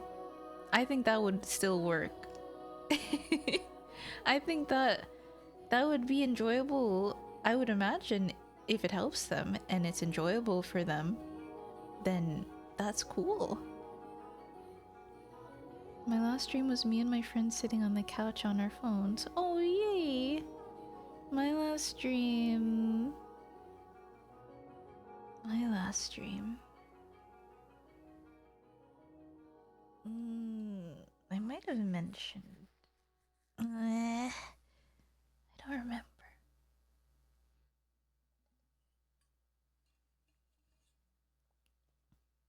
Oh, that's true. It will come with problems. That is correct. Maybe let's not put them on twitch.tv in the future. True. Unethical gaming.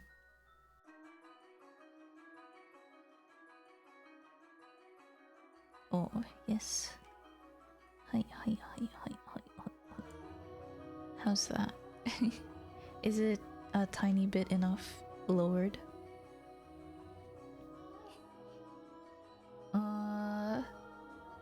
What were we doing again? Oh, Mel was waking us up. Excuse me, this is true. I didn't read that. Oh, right. There's quite the crowd. All the people here are helping with festival prep, so you should probably hurry if you want to get some. Hold on. I need a minute. My mind's still waking up. Is this his voice? I remember it being like really low. Like really raspy, kind of. My mind's still waking up. Huh? First off, I thought you said the church wasn't offering boarding at the moment. So why a dining hall? Ah, right, it's not, but they do still offer breakfast. For free, of course. I see. Now, what do you mean by festival prep? As I mentioned yesterday, the Heart of the Harvest Festival is here at the church, but it's a citywide event. There are all sorts of supplies that need to be purchased, decorations made and put up, that sort of thing. So, we've got volunteers from the city here to help. I see. I believe today they're supposed to be putting up decorations outside the chapel, so the courtyard should be a bustle. The courtyard. Yeah, less court, more yard, really. We passed through it on our way here yesterday. Oh, right. I think I know what you're referring to. Oh. For free? Oh yeah. So, As long as I'm here, I don't have much choice but to help with prep. I'd honestly rather set Morgana free right now, but the other two are bound to find out if either of us do anything too conspicuous. So for now, I should stick to my routine, at least where people can see me. That would be the smart thing to do. Yeah. Anyway, let me know when you're planning on doing anything. If there's anything I can do to help, I will. I'll let you know. Okay, well, I should get going. See you later, I guess. He's so... I guess. Mel, do you know where I could find the nun? Her? She should be in the dining hall. Thank you. And the other two men? The Lord and his bodyguard? They're only around early mornings and nights, so I doubt either of them are here right now. Why only then? That's when we go up into the tower. Though, even if they were on the property, you wouldn't be able to just walk up and talk to them. Especially not the Lord. Also, I don't keep track of where they go or what they do. Sorry. I don't really want to know what they're up to. So I've kept my distance. Understandable. Thank you anyway. See you later. He's holding it together fairly well, all things considered. Finally resolving to do something about Morgana took a big weight off his shoulders, I'd guess. Oh, Giselle. Good morning, Michelle. Morning. It's a bit soon to be feeling relieved, I think. There's still work to be done before Mel can face Morgana. That first step is still a big one, though. At least for him. I suppose. Anyway, it sounds like the Lord is going to be difficult to make contact with, which is what I was afraid of. Our only opportunities are when he's here to feed Morgana. Mel did say he didn't keep close tabs on the two of them, so there might be more than just that.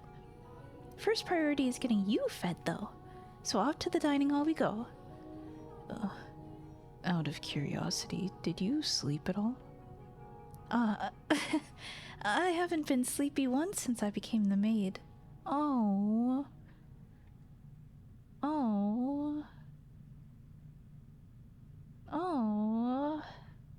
Ever since she became the maid, she lost all, like, humanly function? Damn.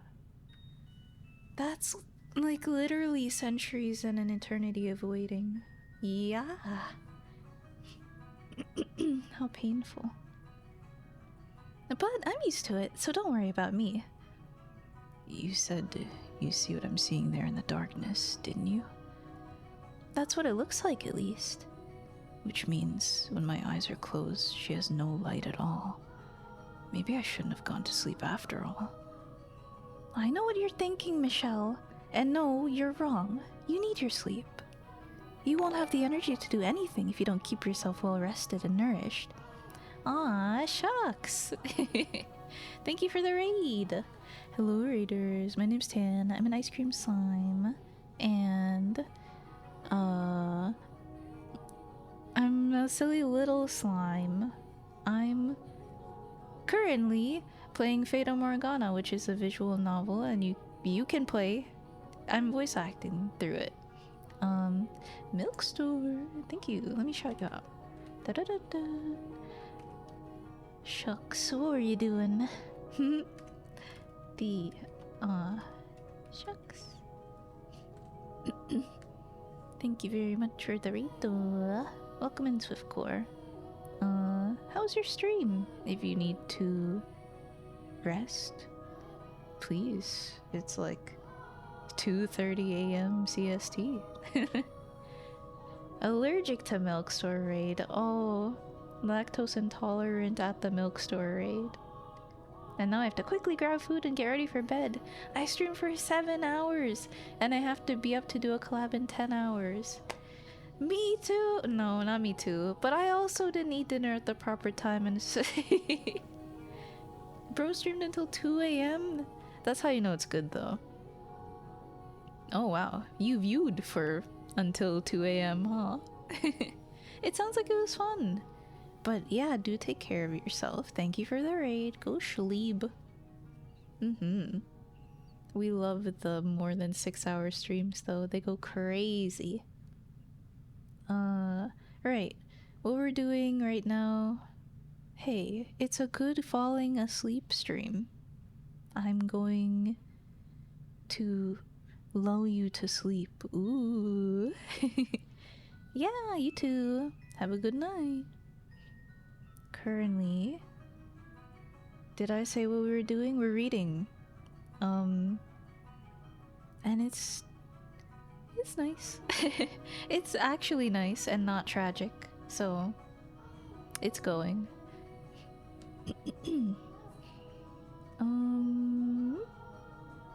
That's all. All you need to know is that I'm silly and I need to think of a better introduction for myself. Have a good night. Rest. Like she's saying, you won't have the energy to do anything if you don't keep yourself well rested and nourished. Wait, this is true. I slept bad and I could not do anything until like 4 p.m. It was horrible. It isn't. Not right now at this very second, at this time and point. No. Yoi. Yoi. You're right. We should get going. To the dining hall. I kind of forgot her voice. Maybe it is up here. Maybe it is Giselle up here. I make my way through the halls to the room with the fireplace, the area I used as a living room, and the area currently serving as a dining hall. Sitting in the center of the room is a long table lined with bread and wine. Standing behind the table and handing out food to the long line of people is the nun. This being a church, no one is speaking especially loudly, but there's still an indistinct buzz hanging in the air as dozens of people whisper back and forth. The majority of people in the room look poor, like they genuinely need the assistance, but there are a handful of those who look more than well off. That's a lot more people than I was expecting. They don't turn anyone away, which, as I recall from Morgana's account, nearly drained the church of everything it had once. They don't seem to be...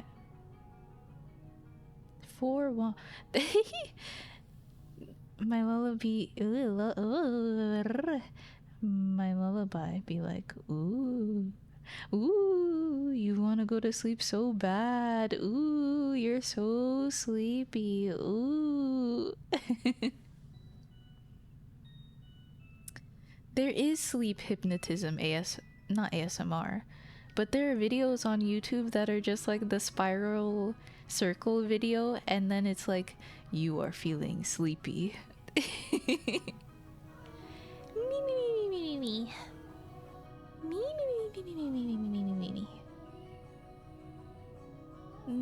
Giselle's voice. Very sweet to Michelle. And very, probably, there's a better voice. They don't seem to be for want of supplies at the moment, though. I assume that's thanks to the Lord's patronage. Most likely, yes. In any event, I doubt we're getting anywhere near her in the mornings. She looks like she's got her hands full. That doesn't change the fact that we need to speak with her. I'm going to try to squeeze past the crowd. What? Michelle, wait a sec. Hey now, no cutting in your... Oh, yeah. It also doesn't surprise me. There's a lot of those videos. No cutting in line, young man. We've been waiting since dawn. Please let me through. I have business with the nun. I ain't letting you through just 'cause you told me to. This is important. No more important than any of our business. Our lives depend on this food. So get your tail back at the line. Get your tail at the whatever. Here we go. I forgot her voice.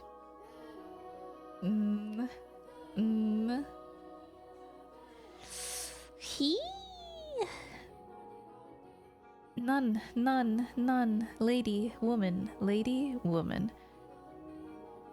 What seems to be the trouble?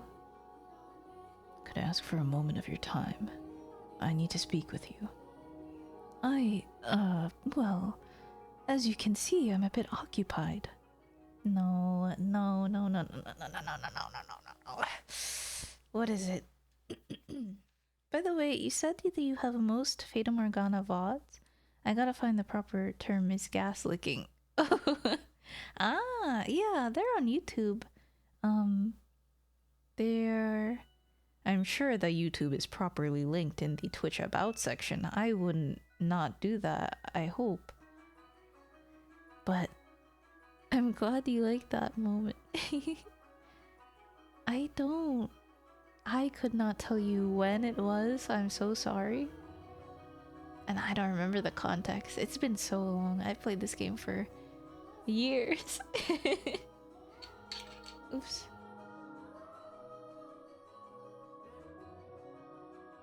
My nose is a little stuffy. I won't take much of your time, I promise. But it's very important you... Give it a rest already, young man. Can't you see she ain't interested? Give me a hand getting this guy out of here, fellas. Hey! Fellas! What? Wait. Just... Don't get rough, okay? Of course. Yeah, me when a... Lovely nun, tell me what to do! Pick it up, young man. You need to get some time outside to cool off.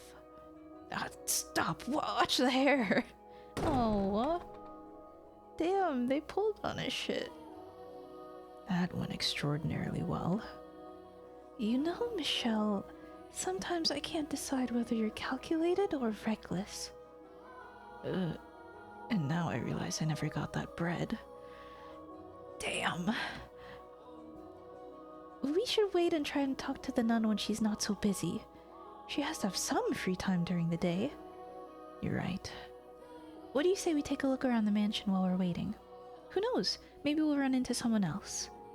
Alright. Don't let it get to you. Oh. He never got the chance to get that bread. It's over.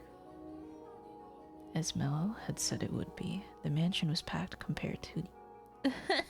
Wait. I feel like...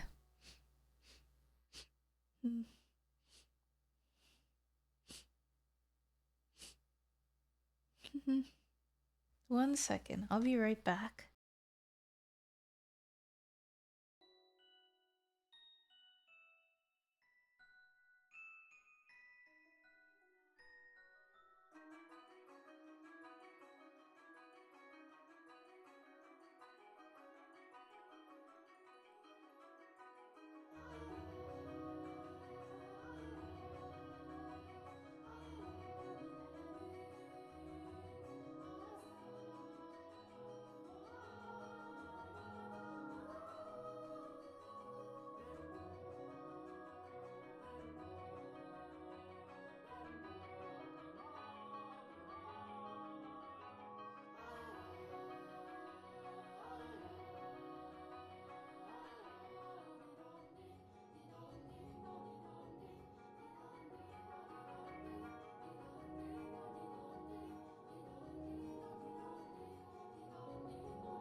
I blew my nose. And by my nose, let's just say... my nose. Surely the nun will have time during a busy festival preparation that's organized by the church. Clueless. Yeah, surely we'll get a chance to talk to her about the important thing. Kimo. Right. I'm edgy. No, he's actually quite not edgy. He's very, like... He's a good character, sir. As Mel had said it would be, the mansion was packed compared to yesterday, and most everyone I saw appeared to be excited for the upcoming harvest festival. A number of them even greeted me as we passed in the halls. They were so nonchalant about it, I wasn't quite sure how to react.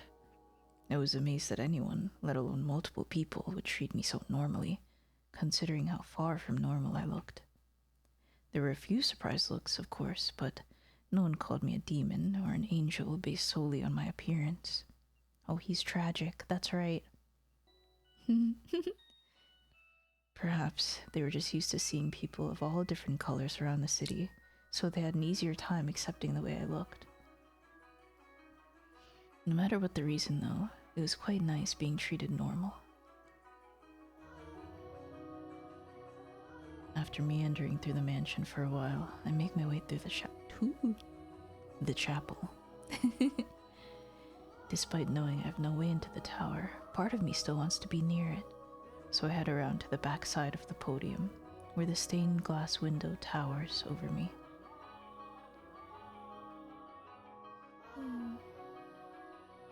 It's the same as I remember. I've always loved this window. It makes me feel like I've got an angel watching over me. Had I been given a different name, maybe I would feel the same. That said, I don't dislike it as much as I used to. I'm glad to hear it.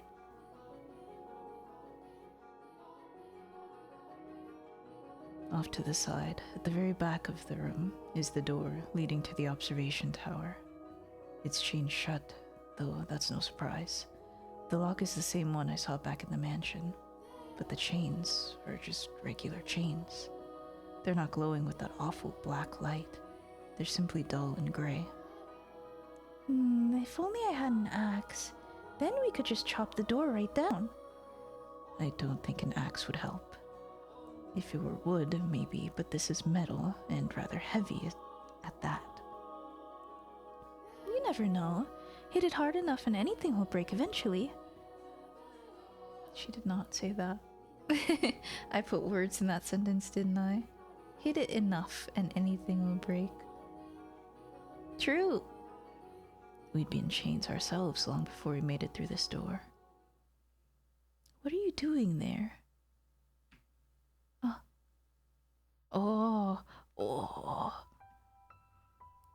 It's him. I was under the impression you and the Lord were only around mornings and nights. Why would you say that? You idiot. You idiot. And why would you know that? Oops. Who are you? He's getting me. He fucked up. Michelle, you fucked up. Just say you were admiring the craftsmanship of the chains or some shit. Come on, yeah. You're not supposed to be here right now. What do you mean by that? He's getting suspicious, Michelle. I'll take care of it. I'm a friend of Mel's. No, the fuck you're not. He fucked it. He fucked it. We're dead. This is the bad ending. A friend of his? Does that surprise you? Never once have I seen a friend of his before. He has plenty of friends, I'm sure. No one has had an opportunity to pay him a visit, that's all. Never mind the boy's social dealings. Was he the one that told you my schedule? That I work for the Lord? I've got to be careful about what I say here, or he's going to start getting suspicious of Mel. I asked him. He's so stupid. A broken heart emoji. Oh, Michelle. I have cometh to unveil your evil plans. A broken heart. Asked him what? I heard some talk around town saying the Lord was seen coming in and out of this estate on more than one occasion. Naturally, that caught my attention. A lowly peasant like myself almost never has the opportunity to cross paths with the Lord, so hearing he was a regular visitor here, I was hoping to have the honor of catching a glance at him. When I asked Mel about the Lord, he mentioned he had a bodyguard, which got me wondering, what kind of person would someone so distinguished entrust his life to? Dig around too much and you're liable to end up in the ground yourself.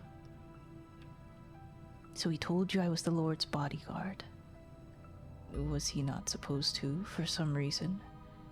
No. It's true, I am his bodyguard. The question is, how did you know it was me? It wasn't difficult. You do rather stand out from the crowd. You have a huge fucking sword.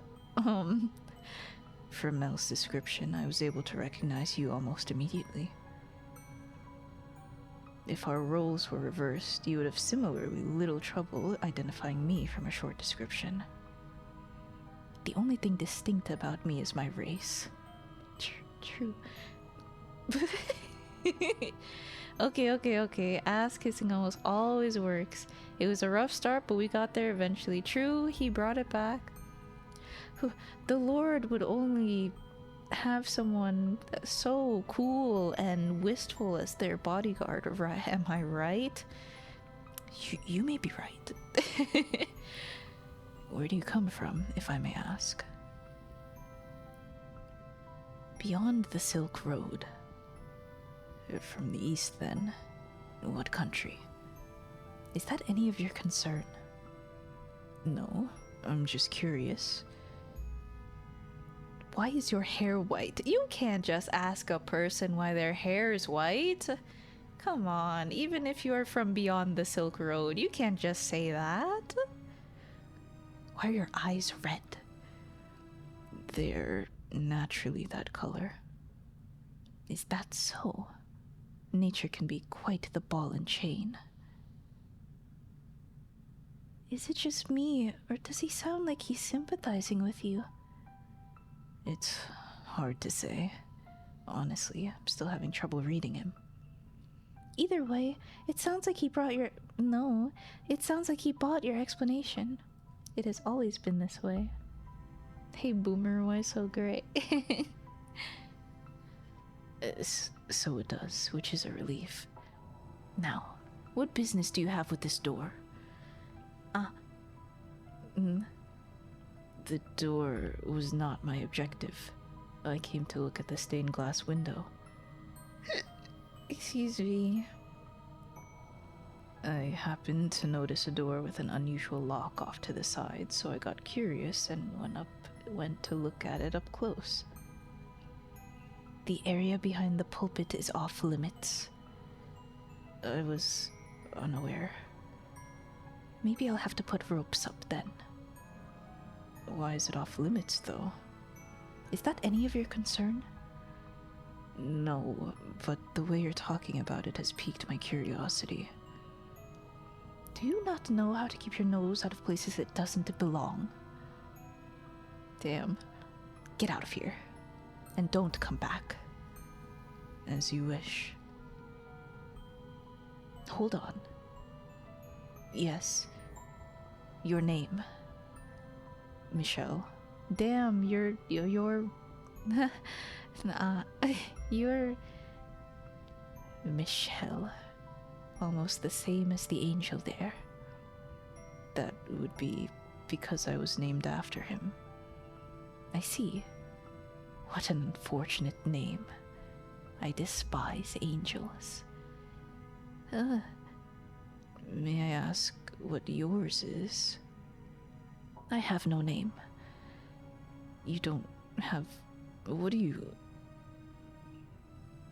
No, never mind. Farewell. He has no name.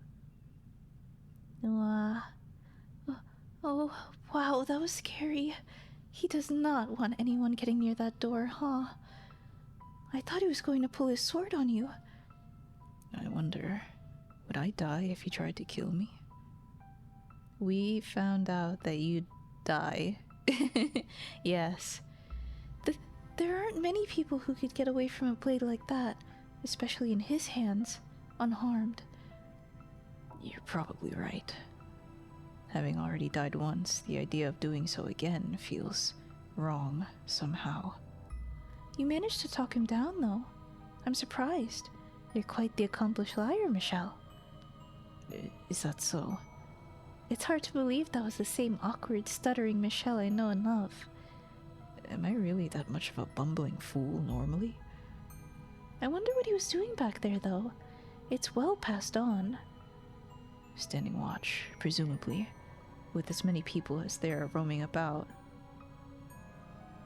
With as many people as there are roaming about, he's probably worried about people like me getting near the door. I doubt he plans on spending much time anywhere else under the... I doubt he water.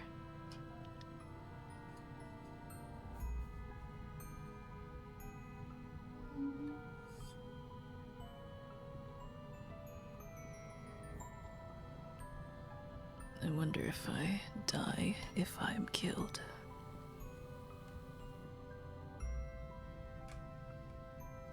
I doubt he has plans on spending much time anywhere else until the festival's over. So true. So true. And with him on guard, we've got pretty much no access to the door. I sure hope we can talk him over to our side. Impossible, I think. Mel was never an enthusiastic accomplice. His guilt is what allowed him to win over... I'll take my time. I'll read. I'll take my time. It will be okay. Mel was never an enthusiastic accomplice. His guilt is what allowed us to win him over and get him to confess everything. On the other hand, he's not likely to be so forthcoming. It all depends on how deep his ties to the nun are. Pretty deep, I'd say, considering she has the same eyes as what's her name?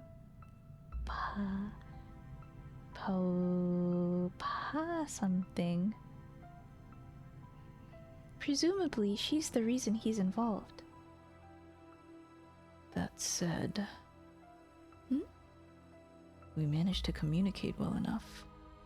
Are you still sore that I called you awkward? No, I don't mean me. I mean him. What? Oh... He was far from rational or coherent when he was living with you in the mansion. You're right. He does seem like a completely different person here. Losing his memory in the shipwreck was probably what triggered his transformation into the beast. So I guess this must be what he was like before that. What he carries inside him is no different than... What he carries inside him is no different now than what it was then. He's simply able to hold himself in equilibrium now. He's keeping a balance between his rational human side and his violent beast side. Fuck. He's keeping the beast inside. Oh damn, I missed the beast arc. This stuff right now is crazy. Oh yeah, it's not necessary to understand what's going on right now, but that arc is pretty interesting too. He does somewhat remind me of Bestia during his short period of calm. That, or the glimpse we got of him on the ship while he was still a merchant. They're saying the whole lore, actually. He's holding back that dog in him. He really is. Oh, I would say that... yeah. That, or the glimpse we got of him on the ship while he was still a merchant. I would say that's probably closer to the man here now. Huh? The ship? You were the one who showed me the memory. My brother in Christ, you showed me the memory. What? I, have no recollection of that. Oh yeah, you also mentioned seeing another woman's memories behind the second door, didn't you? From outside the mansion? You didn't see them, though, as I recall. All I'm aware of is what took place within the mansion. as well as whatever Morgana felt like telling me. Resignation? What? Nothing. Huh? Oh, Morgana mentioned something about me resonating. I don't know why I would be capable of such a thing. New mechanic in the visual novel? But because of what it allowed me to see, it's all but impossible for me to ignore the plight of these people. Anyway, the point is, however rational he may appear, we mustn't forget that this is not the whole picture. He is as much a killer in this life as he was in the next. He's a man of many faces. The gentleman he was around his lover, the brutal, merciless man he was on the ship, and the beast that lurks beneath it all. Fuck. Everyone acts differently depending on who they're around, but there's something unsettling about how he does it. I do wonder what he meant when he said he had no name. As I recall, he was from somewhere far, far away in the second door. And he looks Asian here too, so maybe he's from the same country. Asia's real?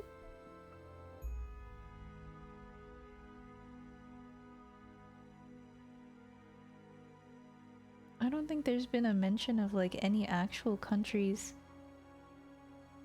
until Asia. I'm pretty sure. Like, I have no mental framework of where we are other than maybe like it's Transylvania? I don't know. Yeah, is Asia real? Ah, that makes sense. It's fictional. Okay, understood. He said he crossed the Silk Road, so the eastern end of the continent, presumably. I wonder if he has the same name or not. As who? Oh, the same name as the second door. It was an unusual name. Oh, what was it? Ukulele. No, that wasn't it. It was eucalyptus, I believe. No. And it's from a fictional place. This is true. I think the game is set in France. Ah, interesting. I wonder if they ever hard mention that, or if I just like brain idioted it. I get the feeling we're both wrong, and that I'm farther off than her. It's not the kind of name we're used to hearing or saying. Hopefully we'll be able to get it out of him. Hopefully. But for the time being, we should go looking for the nun. I imagine she doesn't have her hands quite as full by now. Probably not. To the courtyard we go then. Okay. Wow, the crowd just keeps on growing. Are they all helping with the decoration? It would seem so. Preparation for the festival is in full force. Ah, I found the nun. She's over there. She's got a bunch of people around her though. What should we do? I'll force my way through. How about plan B this time? Who's this? Michelle? Ah, it would probably be Mel, because that's the only person. Or maybe it's Nellie, I don't know.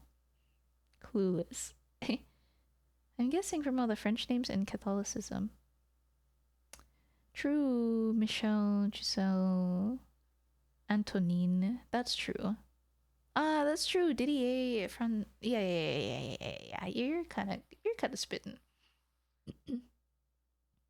Michelle. Are you alright, Michelle? You went down pretty hard. Oh, Nellie. That was my second guess. What's her voice? Young girl. And kind of pesky. Kind of... I remember it being really high. A little like this. Kind of. Maybe. Oh, you're such a weakling, dearest Michelle. I don't weigh that much. Not enough to knock you over jumping on your back. Oh. You gave me no time to brace myself. Pish posh. My Mel would have no problem catching me, and then he would have spun me around like a princess at a ball. Unreasonable doesn't even begin to describe your expectations. Are you sure you should be running around like that? Did we meet her yet in this timeline? Yes, we solved their arc. I thought you were in rather poor health. Amazingly, I'm actually feeling pretty good, and I have... Hold on. It's important to drink water, friends.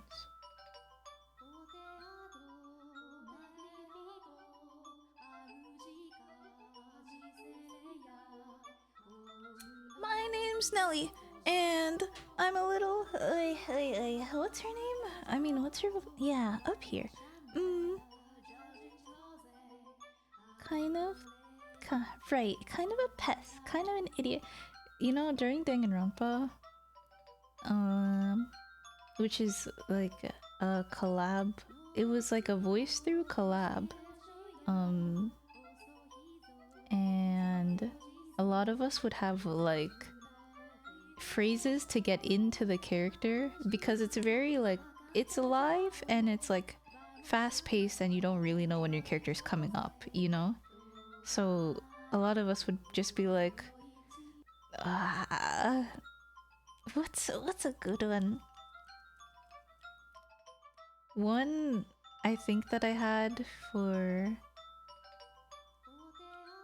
Fuck, I can't remember, but one of them is that painter girl in 3. And she just goes, Nya! Yeah, that's it. That's oomph. Oh, hi Sorata, welcome. Reaction of people with a nut allergy after I hit them with a brick. Hello, welcome in. That's true. They would react like that, but it's only because of their allergy. Weak genes. Tisk tisk. You mean the Beast arc? Isn't this a different version? I might have missed something though. Oh, okay. Let me explain it a little then. I guess a table read would be easier. Table read? What's that? Hello. So in this current door that we're in, we are at the penultimate or the ultimate even. Like this is where everything started and how Morgana became the way she is. So spoiler if you don't want to hear the spoiler, but basically she cursed those 3 important characters, Mel, the swordsman, and the Lord. And that's why we went through those 3 doors in the beginning of the game, because they were Mel's door, because his soul was eternally reincarnated to suffer, or just be there in that door. I'm not sure actually what the interpretation is. Same with the swordsman and same with the Lord. And all of the characters are, you know, part of those doors. Nellie is with Mel in the first one, and they have their tragic story in that one. Their own personal hell, if you will. But in this door, it's them genuine. Like this is them in their original timeline. And we've discovered like Mel's reasoning for trapping Morgana, and we don't know the other 2 yet. But in this one, Nellie is a sickly girl, and the reason that Mel sort of ran into Morgana, got involved with her, is because of the saint's blood thing. My blood can heal you type. And he got roped up into it again.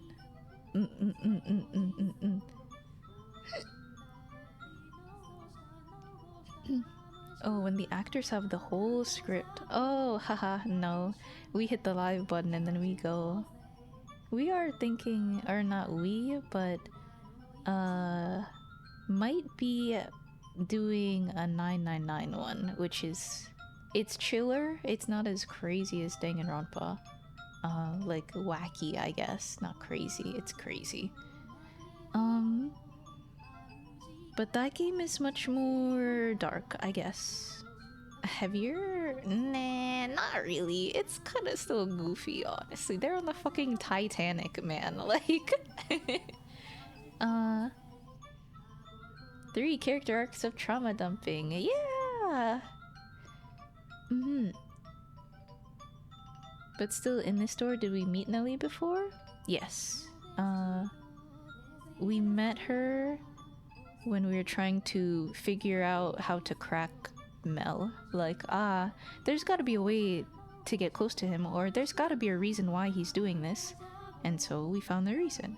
We find Nellie, and she's all holed up in the house, and she also has a problem where she idolizes her brother.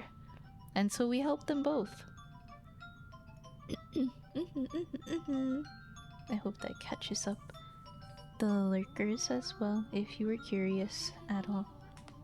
Yahoo, yahoo, yahoo, yahoo.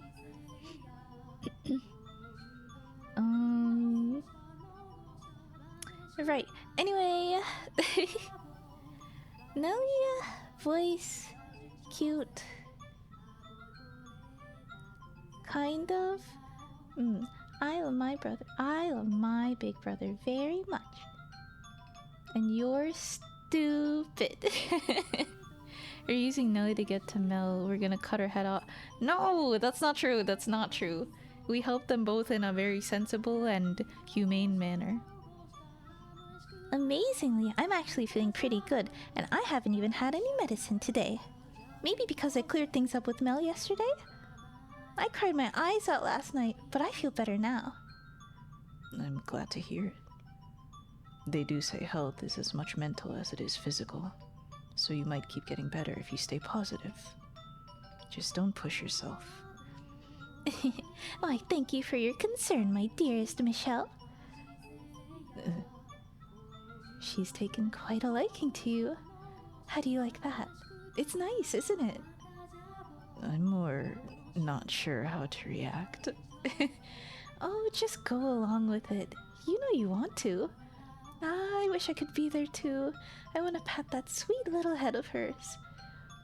What do you think she is, a cat? And now that she's opened up, though, I will admit she is rather sweet. Boraza. Oh, there you are, Nellie. Don't run off like that. You scared me. It's not my fault you lost sight of me, dearest Mel. I wonder what the translation is. Like, would she call him, like, Oni-sama? Because it's like a dearest. Maybe it's like a cute version of Oni-chan or something.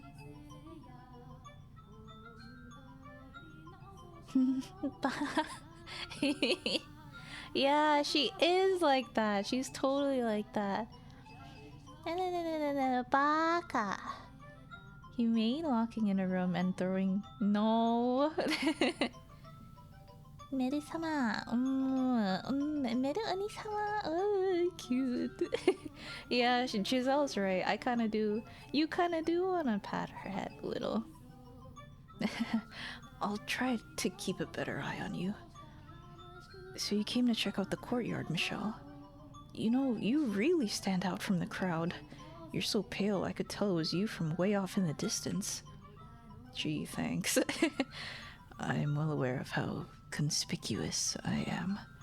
But everyone's acting so unconcerned, it's honestly kind of disconcerting.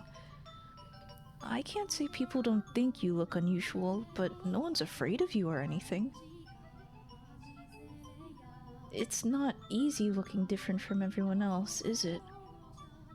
It comes with its disadvantages, yes. And she would have had to deal with the same thing. That's another thing I regret. I wish I could have treated her more like a regular person. I guess I just wasn't mature enough to accept her. You spent much of your life in a very sheltered environment. So it's only human that you would have difficulty accepting something that didn't fit within your view of the world. That doesn't make you a bad person. Regardless, you did treat her like a regular person. That's the reason she accepted your invitations to go on walks. I guess.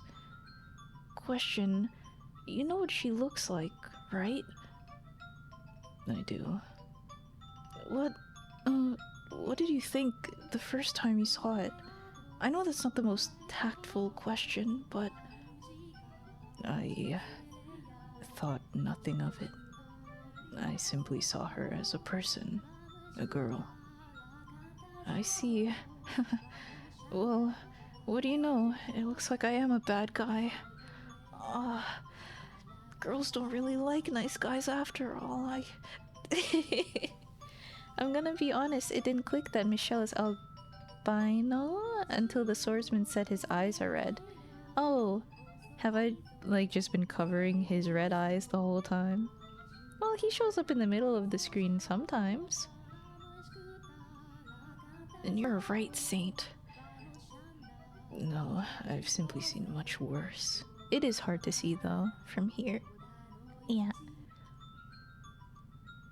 And they do quite comment on it a lot. You know, you kind of remind me of her. I do. I mean, you're much more personable than her, but... oh, what's the word? It's not just the way you look, but there's something a little different than everyone else about you. Like an aura or something, I'm not sure. Oh, I'm sorry if I offended you. I wasn't trying to insult you or anything. But I mean, like yesterday, you were talking like a prophet. I'm almost beginning to think that maybe you really did see a vision from God. Enough with all the grown-up talk already. You lost me ages ago. Yeah, sorry. Who cares if Michelle is a saint or a prophet or the archangel himself? Michelle is my second brother. Besides, he doesn't look all that weird to me. The saintess is probably just an ordinary girl too. I'm big enough now that I won't think badly of her no matter what she looks like. You are, yeah. And when she's free and feeling better again, maybe we can get together and bake something. That would be lots of fun. She'll forgive you. I'm sure of it. You know, maybe we shouldn't be talking about this so loudly. I wouldn't want anyone to overhear us. Oh, right, sorry. But everyone's so busy prepping for the festival, I'm sure we're fine. Better safe than sorry, though. As you say, dearest Mel. So, Michelle, are you here to help with prep? No, I was hoping I could find some time to talk with the nun. With all the people coming and going, she's going to have her hands full until the festival starts. Well, that's unfortunate. Is it that important you talk with her? She may be able to give us information that could assist in acquiring the second key. The second key? You're not saying she's involved too, are you? By my estimation, she doesn't know anything. She is, however, very much connected to the swordsman. Much like you acted to help your sister, I believe the nun is his driving force. Are you serious? I find that hard to believe. I mean, she's such a loving, charitable woman, and he's, well, a savage brute. A murderer. It has to be her, though. Have you ever seen the two of them acting particularly close? Oh, that's true. Whoopsie. Literally, I'm stupid and can keep up, so don't talk about those things when I'm here. I hope no one's listening. Never. She's kind to everyone. I've seen them talking once or twice, sure, but she wasn't acting any differently than she does around anyone else. It certainly didn't seem like they had anything going on. Maybe they're hiding it. Surely there's something between them. I would certainly presume so.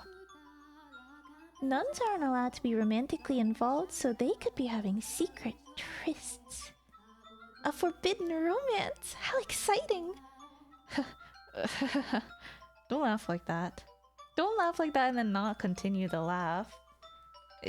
I think that's a reference to the first part. So you need to talk with her then, Michelle. Leave it to me. You can do it? Well, right now she's showing people how to make the decorations, weaving straw into crowns and flowers and other things. I know how to make them too, so I can take her place teaching for a little. I appreciate it, but if anyone should be offering to help, it's me. There's a bunch of them already done, like over there, hanging off the tree branches. Can you make those? They're very intricately... They're very intricately designed. No, the fuck, I cannot. You'd have to be really good at weaving to make those, let alone teach other people how. You should take her up on her offer. You're right. Your assistance would be greatly appreciated. You got it. I'll let her know you want to talk, so just hold tight. And you, dearest Mel, are coming with me. You get to help make decorations. I'm no good at this stuff, though. Nope. I said you're coming, and that's all there is to it. With me as your teacher, you'll be a pro in no time. Yeah, alright, you win. Let's go. Ha ha ha. Nellie seems to be in good shape, and it doesn't look like last night caused any problems for them. I'm relieved. Hopefully, they can continue down this path. They'll be fine, I'm sure. I pray that they will be. Now, we should have a little time before the nun is available to talk, so I would really like to find some shade. Oh, is it pretty bright out today? I thought you could see through my eyes. I can, yes. I can see what's going on, just not as clearly as you. Not enough to tell how strong the sun is, for example. I see. Are you alright? I'm fine. I say, but the backs of my eyes are starting to hurt. 2 days now with hardly a cloud in sight. Wait.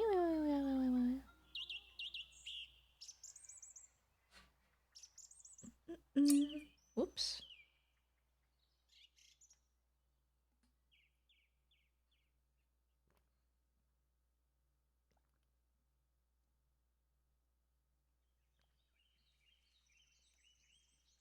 I don't even remember her name. I think it was Pauline.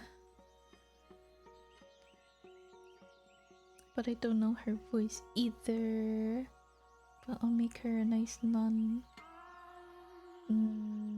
But she has kind of a sweet face, so I'm still like 50-50. I kind of just...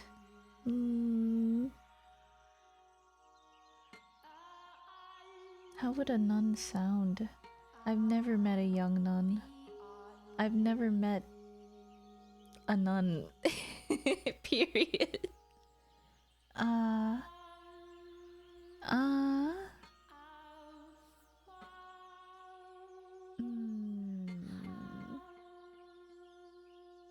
Maid. She's so kind to everyone.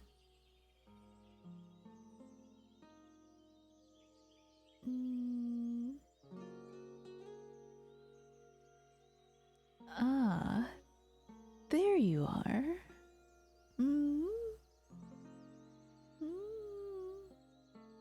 I am unsatisfied.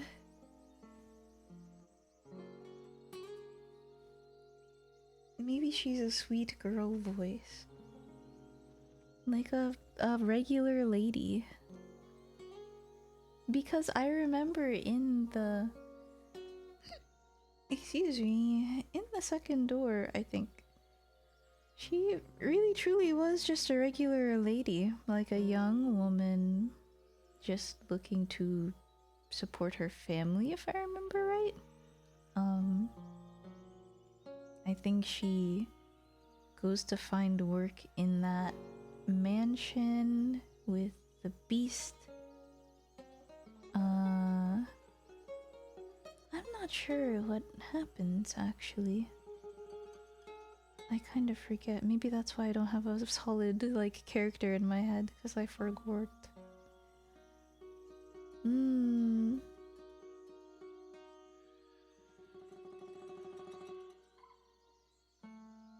Anyway. Ah, there you are. I hope I didn't keep you waiting too long. No, no worries. I apologize for pulling you away from your duties at such a busy time. After that little surprise this morning, I figured you must really have something you want to say. I do. Something very important. And if possible, I would like to discuss it with you somewhere more private. Let me guess. You're going to propose to me? Now, you should know better than that. I am a servant of God the Father. He is the only companion I am permitted to have. No, I just want to. I know, I'm kidding. I just wanted to tease you a bit. I can't be away for very long, though, alright? I will do my best to keep it short. Okay, let's head inside and find a room then. After you. Wow. May I ask you something, Giselle? What? Yes, what is it? Is there something about me that makes people want to tease me? No. No, not at all. Who would ever give you that idea?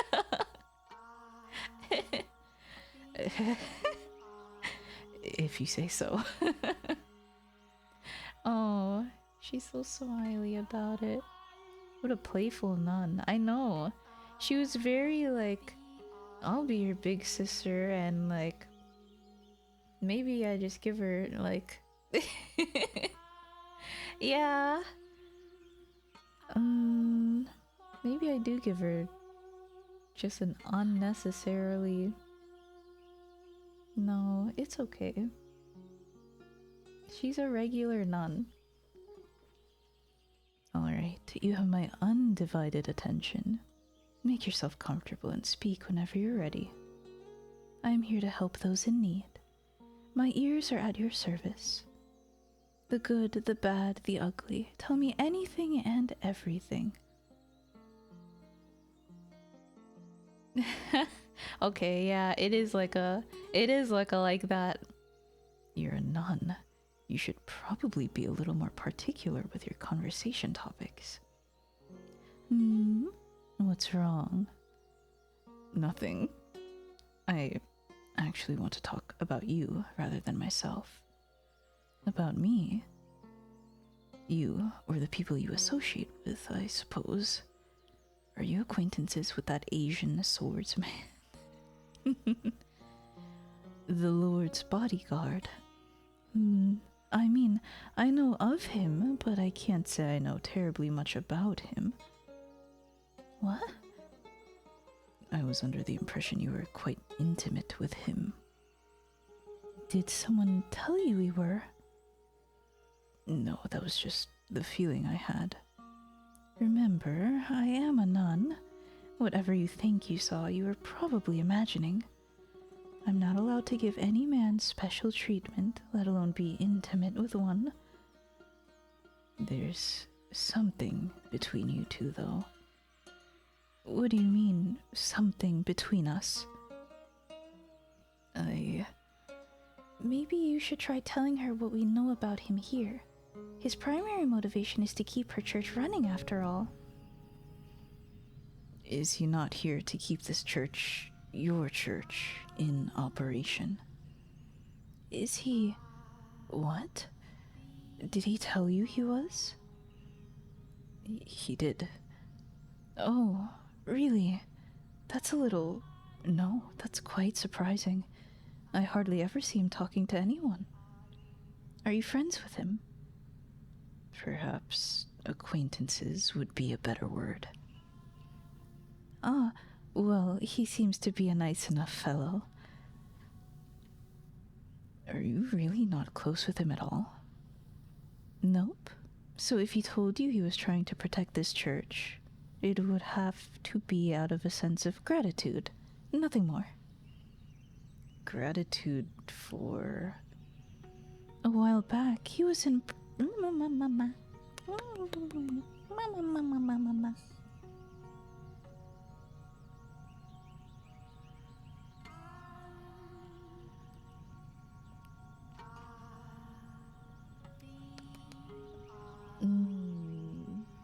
Yeah.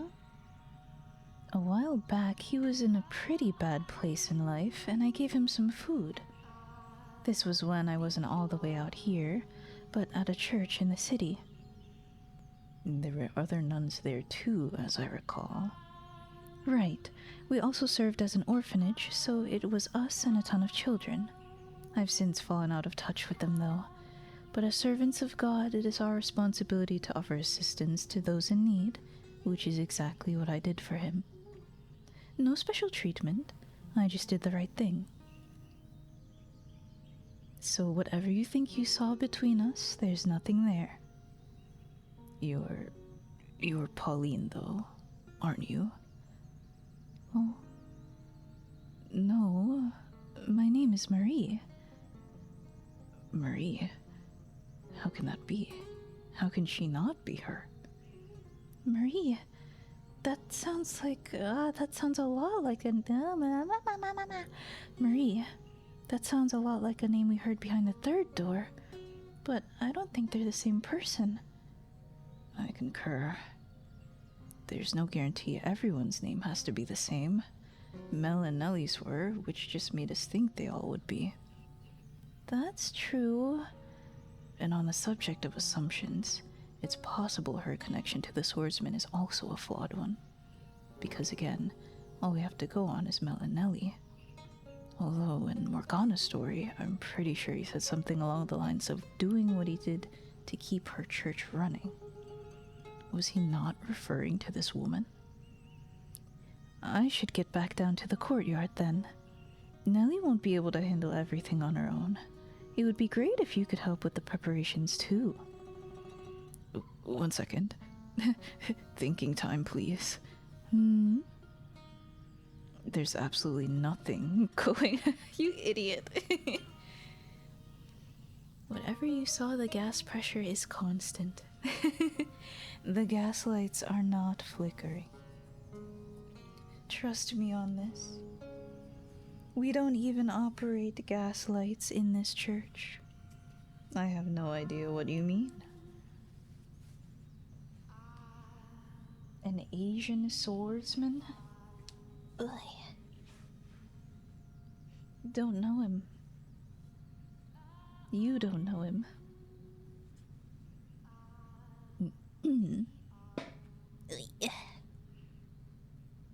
There's absolutely nothing going on between you. Why can't you just accept the answer I've given you? I don't like being so blunt, but you're really overstepping your bounds. I said there's nothing, and there's nothing. What do I say? If she leaves now, it won't be easy getting another chance to talk to her. Will I be able to get him to tell me his story without having her on my side, though? Will I be able to get his key? Maybe you could try talking with him with Mel there. The two of you together could convince him to give up his key. Doubt. When I encountered his shadow in the mansion, he told me that if I had mentioned the key to him in the past, he would have cut my head off. Oh, he would have cut my head from my shoulders on the spot. Then, should we try to find the Lord first instead? I think I'll try to shake her up. Take a leap of faith on there being something. Take a leap of faith on there being. Yeah. Take a leap of faith on there being something between them. Happy now? I should really get going. Hold on. Just one last thing. Yes. Would it be possible for you to grant me access to the observation tower? The tower? Why? Because the Lord and his bodyguard are keeping someone imprisoned at the top of it. Real? You're gonna like raw say that? Ugh.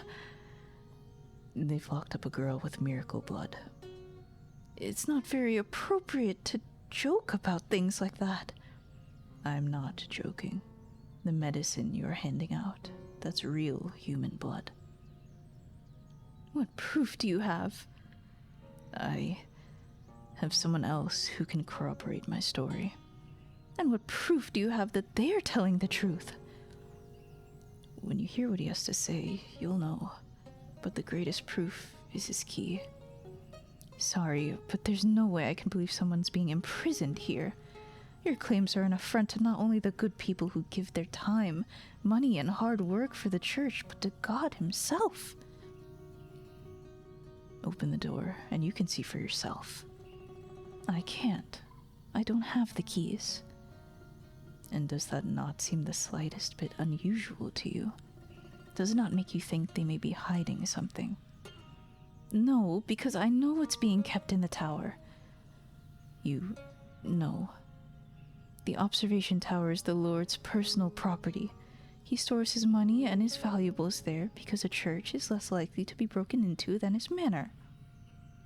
His money. Even thieves fear God, so you can understand why he would want to keep his property here. Does that actually make sense, though? Marie just waits while you converse with your brainwife. Yeah, true. She's thinking, I need to get out of here. But he's still thinking. The good people who rent our tower apartment, they would never. That strange smell that wafts down sometimes. The fact that I hear them walking up the observation tower every night can't be anything. Does that actually make sense, though? If he's so afraid of thieves, surely he can afford to hire guards. He doesn't like keeping guards around. Why not? Haven't you heard? There have been several failed assassination attempts. The Lord is not a bad man. He can just be rather aggressive in his work, which has a tendency to make a man enemies, some of whom want to see him dead, and keeping his wealth at hand only increases that risk. Now are you satisfied? Insist all you like, but he's not keeping money in the tower. He's gotta.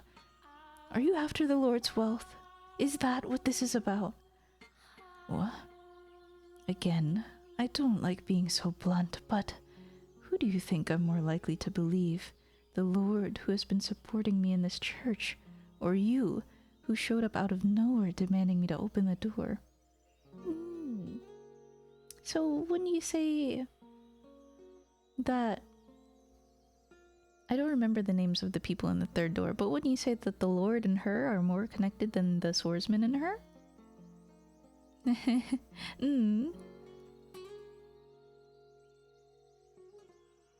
I'm telling the truth.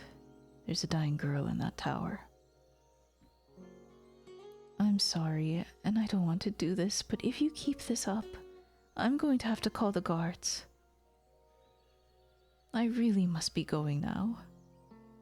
The swordsman, he helped imprison the girl in the tower, so he could get the money necessary to keep your church up and running. With your help, we could stop this. Take some time to cool off. Would it have killed her to be a little more open-minded? I really hope she considers the possibility we're telling the truth, even just a little bit. Is she so defensive because she trusts the Lord that much? Or is her trust in the swordsman? Or maybe it's simply because she doesn't trust me. I think I'll head back to the courtyard. I need some time to consider our next move. That's a good idea. And there might be something Mel and Nellie can do to help too. Perhaps.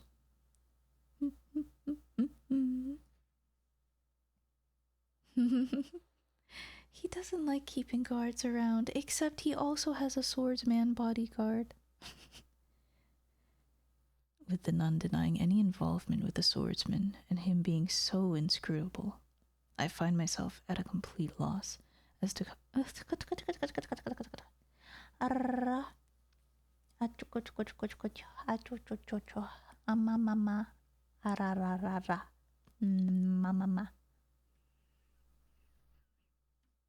find myself at a complete loss as to so true. So true, so true. Anyway, I find myself at a complete loss as to how to go about crossing the wall standing in the way of getting the truth out of him. Yes. My mind brings me back to the events of the second door, the most savage of the three tragedies. The things he did then were undeniably inhuman, which makes me wonder if his perspective on these events would have any influence on Morgana's perception of him. If at all, a positive influence seems the less likely. Was he man or was he beast? If nothing else, he wanted to be human in the beginning. What was it that he truly desired?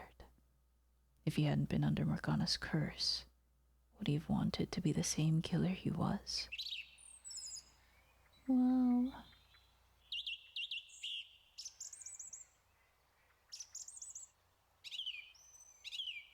It's so bright. I feel like I have albinism. Blinding sunlight. Blinding sunlight drags me from my thoughts. The radiance brighter, more intense than any I've been under today. Or rather, it's probably more my mind interpreting it that way because my eyes can't handle anymore. In a matter of moments, all I can see is white. He's real for that, though. It's kind of bright. Michelle, are you alright? I feel a sharp pain, like someone's yanking at the back of my eyes. I feel it. Oh my god, this visual novel is so immersive. Wow.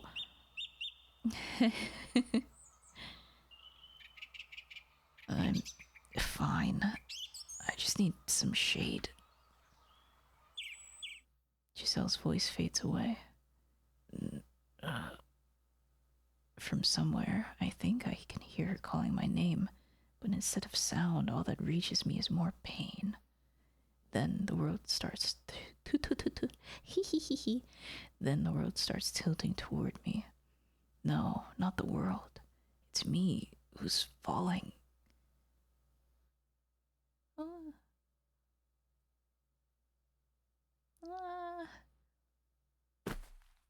No.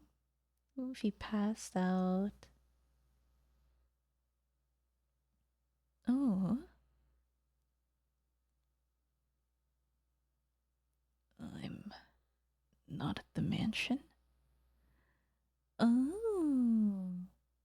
Where am I?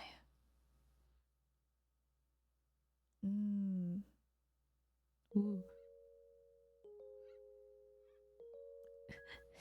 Scary girl. I forgot your voice. I remember she kind of is. Yes, there were 3 adjectives, and they were like blunt, quiet, reserved, sharp. You're awake. Morgana, what are you doing here? Does my appearance disturb you? That is to be expected, I suppose. I'm hardly what you would call attractive, after all. Morgana. How do you know my name? How do I know your name? I came to save you. Where is this? Aren't you in the...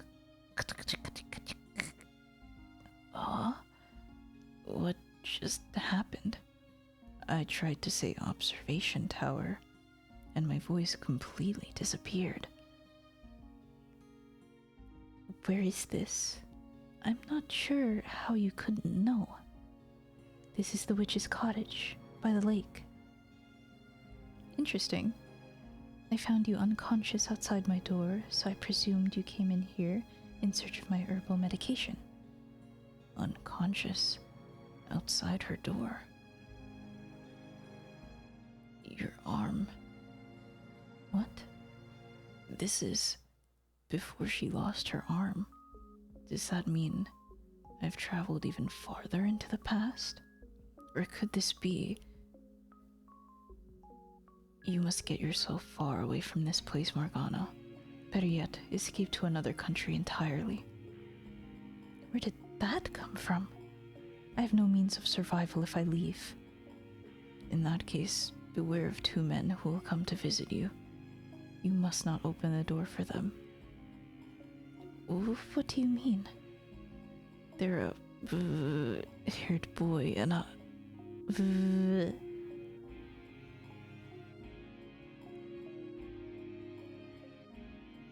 Why do I lose my voice for all the important details? Is this really the cottage by the lake? Take a look outside the window and see for yourself. There's nothing there. Nothing outside the window. No, that's not exactly right. A reddish-black fog churns beyond the window. A pretty lake, is it not? Not that I have any place talking about beauty. Now I understand. This isn't the real world. It is... is it your world then, Morgana? Or is it a world within our dreams? May I ask who you are? I once spent much time at your side. This is also very strange. It was always you who was talking to me, and now you don't even know my name. Shall we talk for a bit, Morgana? If you're going to try to convince me to leave, I won't have it. And please watch what you say. There's something very unsettling about your choice of words. As you wish. In that case, let's talk about ourselves. For so long, I fought to fend off the things you said. Not because I had any particular dislike for you, but because I was afraid of how entrancing the sound of your voice was. I empathized with the feelings seething through your words, and that understanding almost allowed them to consume me. There was a mysterious magnetism to your voice, and as emotionally unstable as I was at the time, I couldn't possibly have withstood giving in to it. You're saying my voice is unpleasant? Not at all. It was beautiful. Frighteningly so. I want to try again. I want you to tell me about yourself, the things you see and feel. I will not be telling you or anyone else about myself. Because they would have to be inhuman to empathize with you. In that case, we can start with me instead. Honestly, I don't want to talk about myself either, because it makes me feel pitiful, worthless. It's a story I would rather pretend never happened. And it's not a story I can tell just anyone. But you can tell me? Indeed. I was born into this world female. What? From a young age, being a girl felt somehow wrong, and as I grew older, my body developed like a boy's. Not entirely, though. My body is incomplete. I'm missing one thing every man is supposed to have. The change drove my mother to madness, and she hid me away, for I was unfit to be in the presence of others. That was when I was 14 years old, and that marked the end of any semblance of normalcy in my life.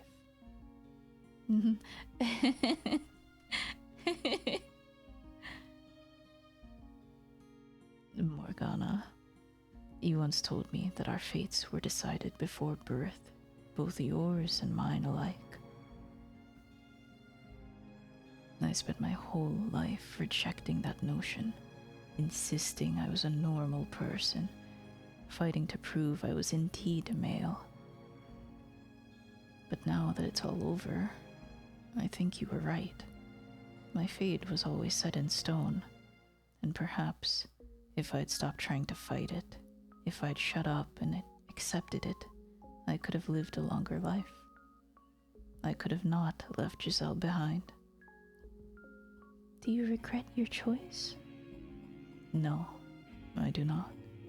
No matter what could have been, I had to hold my ground. I had to keep shouting, because if I hadn't, it would have rendered my very existence meaningless. No matter what misfortune the decision may have brought, I must not regret it. Everyone has some principle, some belief, some fundamental aspect of themselves they must always stand in unwavering support of. Or perhaps must not lose sight of, would be a better way to put it. For if we do, we lose sight of ourselves. For most people, these beliefs have probably been internalized so deeply they aren't even aware they hold them. But what we carry inside us is unique. Difficult for other people to understand, to accept, forcing us to walk a path of solitude and persecution. I believe you genuinely do have miraculous powers. And who knows, maybe your blood is special too, but I think your real power lies in your voice, in its ability to enchant anyone who hears it. But it was something you were born with, not something you asked for. Was it not? I am a saint and the daughter of God. That is the lot I was given, and that is the path I must walk. If I stray from that path or stop walking, I will no longer be myself. It would make me worthless. We mustn't lament the solitude we were dealt. Maybe not, but I think that I think that if either of us had had someone, even one person who had accepted us, it would have caused us to see the world in a much different light. I know you had people like that, who treated you like a regular girl. But they're gone now. And have you never leaned on their memory? It comes back to me from time to time, but even then, they were different than me. They were so full of kindness, so very human. And while they taught me to experience their joy, not even they could change what I ultimately am. I left my humanity behind far too early in my life. And what about you? Do you have anyone special? I do. And do they treat you like a normal person? She does. However, you still know that you're different, that you can't fit in with everyone else, that you're abnormal. You do, don't you? I am very conscious of that fact, that on a fundamental level, I am still gray, and that so long as I am who I am, that will always be so. Nevertheless, her acceptance allowed me to step onto the path she walked, a path wide enough even for me, despite my abnormality. You are, I expect, only half right about that. You're a man capable of making compromises, with a spirit strong enough to try to walk the path of humanity, while still being an outsider to it. I could never do that. Someone could be standing there, some ordinary but incredibly kind and accepting person, holding their hand out for me, and I don't think I could take it. Because I know that if I do, it will only bring more pain. So if I am to take anyone's hand, it must be someone inhuman, someone fundamentally abnormal, and not just mentally or emotionally, but on a deeper level, intrinsically different. Morgana. Maybe you could do it. Maybe you could understand even the tiniest bit of my fate. You could do that, couldn't you? Then do it. Understand me. Empathize with me. Take some of the weight off my back. Morgana, I have every intention of doing anything I can. But you have to understand, I'm not from this time, Morgana. I cannot promise you I will be around much longer. So instead, take as much time as you need to find someone who will accept you, and with them, slowly bring yourself back onto the path of humanity. It will not be easy, I know. Constant fear at the looks people give you, dreading the things they think and feel about you, terrified by the thought they might abandon you at any moment. Excuse me. Yeah, it's the fate of Morgana. Oh my gosh.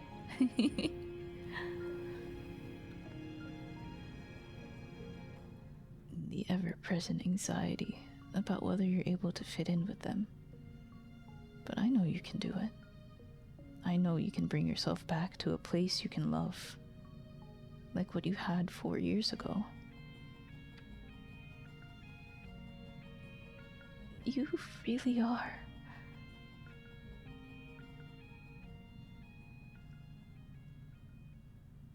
Michelle, you may think talking to my past self can change something, but you're sorely mistaken. Nothing of the girl you see there remains. Poke and prod at the past all you like. It won't change anything, my dear. It's all too far gone to have any effect.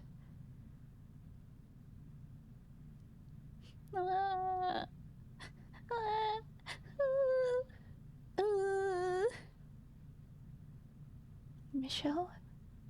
Michelle, are you there? Are you alright? Get up, Michelle, please. Hello?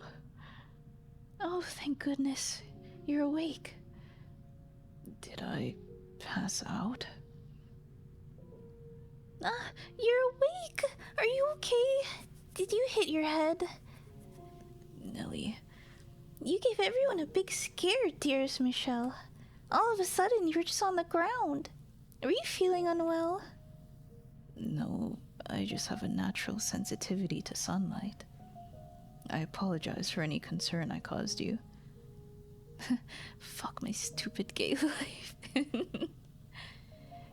Sorry for worrying you too, Giselle. And for that rather shameful display. Oh, Night Swing, thank you for the follow.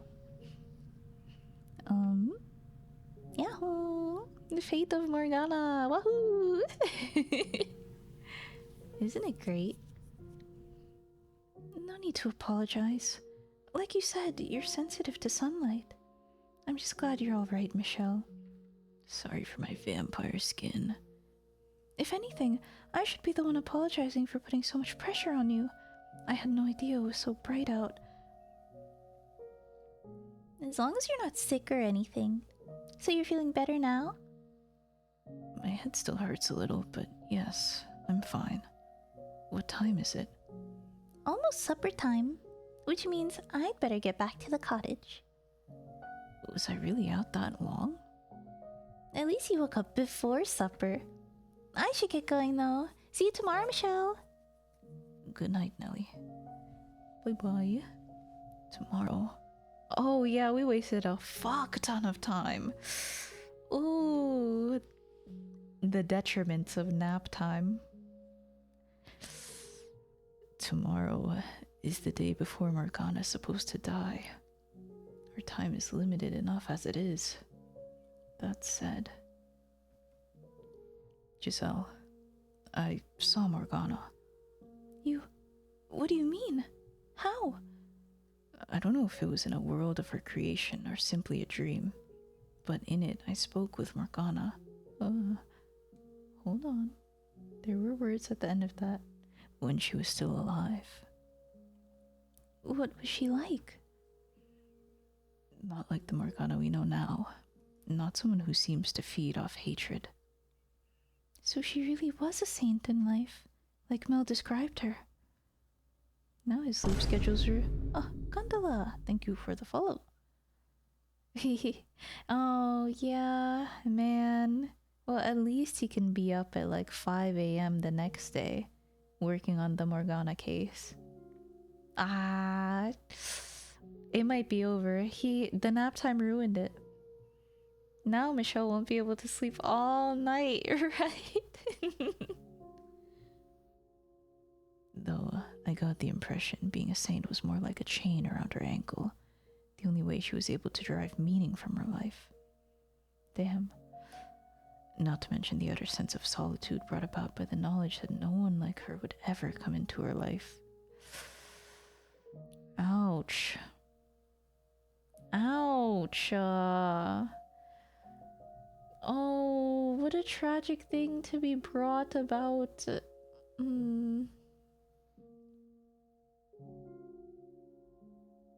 To think that, like, to be told, Yeah. Do you think she wanted to break free from the chains then? Even if she were able to, she would never be able to return to anything resembling normal. Much like I will never have a normal body. Although... Oh, you're awake. That's good. What? You came to check up on me? Don't act so surprised. I'm plenty capable of showing concern for others. That said, no, that's actually not why I'm here. He looks pale. No, you're not feeling well, but if you're up to it, would you mind joining me for supper? I don't know why you would make such a big deal about asking me to. He's the one asking. I think he's getting suspicious. I see. I apologize for not handling my encounter with him better. Don't be. If he was sure I was playing him, I wouldn't be here. So don't blame yourself. Though, I would still appreciate it if you came. Absolutely. Turning him down would only give him more reason to be suspicious. Thus, true enough. That's fair. I'll do my best not to let anything slip. You try and do the same, alright? Of course. Well, let's get going then. Could the nun have told him what I said to her? Whatever this is about, we don't want to keep him waiting. Be on your guard. I will.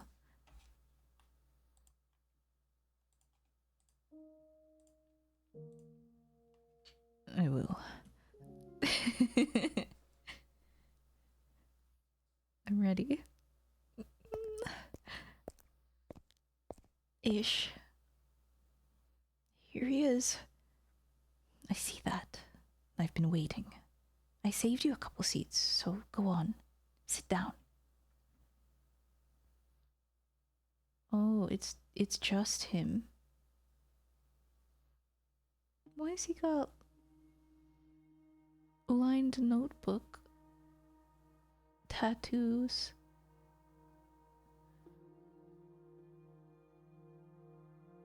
This is unbearable. What's the matter, Mel? You've hardly touched your food. What's the matter, babe? You've barely touched your guilt soup with your suspicious potatoes. Lost your appetite. I've never been a very big eater. No? Then why don't you give the rest to your friend here? It's a bit bland, but it's passable. Wouldn't you say? This pressure is nothing if not overwhelming. How does he expect anyone to eat with air so tense? And Mel refuses to even look at him. Considering he's the reason Mel's involved in this at all, I can understand not wanting to make eye contact. Or even be in the same room. Are you not going to eat either? Don't worry, there's no poison in it. The thought never even crossed my mind. Why would you think I would be concerned about my meal being poisoned? It was only a joke. I don't see the Lord anywhere. Vacuum noise. He's gone back to his manor. I thought you were his bodyguard. He's a lord. He has more than one guard. I guess so. Why did you invite us to supper? Is there any reason I shouldn't have? There are plenty. Such as? Like, I imagine anyone would feel a bit overwhelmed dining with the Lord's personal bodyguard. Like that. What he said. In fact, I'm surprised you two knew each other at all, let alone were on good enough terms to share supper together. You haven't told this man anything, have you, Mel? Excuse me. Nothing. All I told him was that you were the Lord's bodyguard. I see. You want to know what kind of terms we're on? What? We're accomplices. Such a shame this was how your reunion had to turn out. You finally get to see him again, only to learn he's a criminal. Wait, what are you... What crimes might you be referring to? Take a guess. What sort of atrocities do you think we're committing? What is he doing? Why would he tell you that? He wants to gauge my reaction, I assume. I have to choose my words carefully. I can't say too much, but I won't get anywhere saying nothing either. I feel like there's a choice coming up that's like timed. How should I handle this? I have no idea. Okay. Yay. Idiot. All I'm asking you to do is guess. Just say the first thing that comes to mind. You're putting me on the spot, telling me my friend is a criminal and asking me to guess his crime. Did you honestly think you would get any sort of answer out of me? You make a fair point. Then allow me to change the question. If you found out a friend of yours was a criminal, would you still be able to be their friend? That question make you uncomfortable too? Consider it a sort of sideshow to liven up our meal. Don't take it too seriously. It would depend on if they feel guilty about what they've done, and if they have any intention on making penance for their crimes. And Mel, well, he's someone who would be ashamed of any wrongdoing he might or might not have participated in. I see. What about you? If you had done something you knew to be wrong, would you be ashamed? Would you make penance? Maybe, maybe not.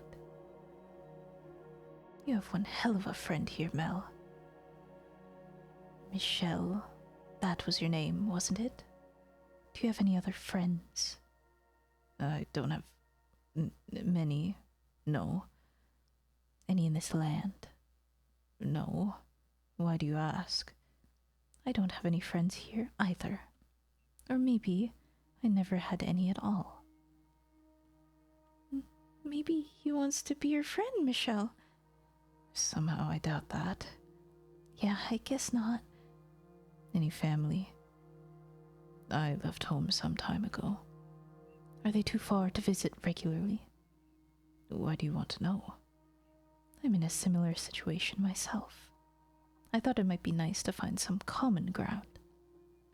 I find it difficult to take him at his word. Doomed. he's so... I so expect him to just fuck up immensely. Like, even this is already enough. Like, he's asking him, do you have anyone in town? Would anyone be sad if you died? Would anyone find out if you died? Just a dinner question. Teehee? So, you made the long journey all the way out here so you could see him? That I did. This is just a small detour in his travels. That's what you told me, isn't it? That's right. I did say that. How very gracious of you to go so far out of your way for him. Oh, and Mel, I have a question for you as well. What kind of question? Think of it like a little game. You're standing on the edge of a cliff. On your left is your sister, and on your right, him. They're both about to fall. You can only save one of them. Whose hand do you grab? Surely this isn't the first time you've heard the scenario proposed. It's not real. It's just hypothetical. Don't take it so seriously. Come on, it's just a game. You know that, right? You don't need to answer. As he said, I'm only here to see him. When I heard there was going to be a festival, I requested permission to remain until then. Yeah. If that displeases you for any reason, I apologize.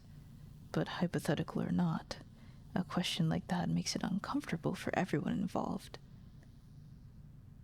Or are you trying to make him feel cornered? Not at all. It was merely a question. I never meant to make him uncomfortable. My apologies. Now, I suppose I should take my leave, as it seems my presence makes it hard to enjoy the food. Relax, I'm not staying here tonight. I won't get in the way of your reunion anymore. You said you would be here until the Harvest Festival. They're supposed to be putting on quite the impressive event. Look forward to it. May I ask you one thing before you go? Hmm?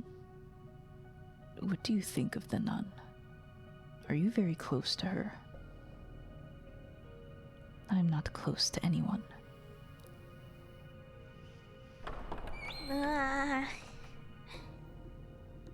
Honda. Damn, that shit was kinda ass. So, yeah. Thank you.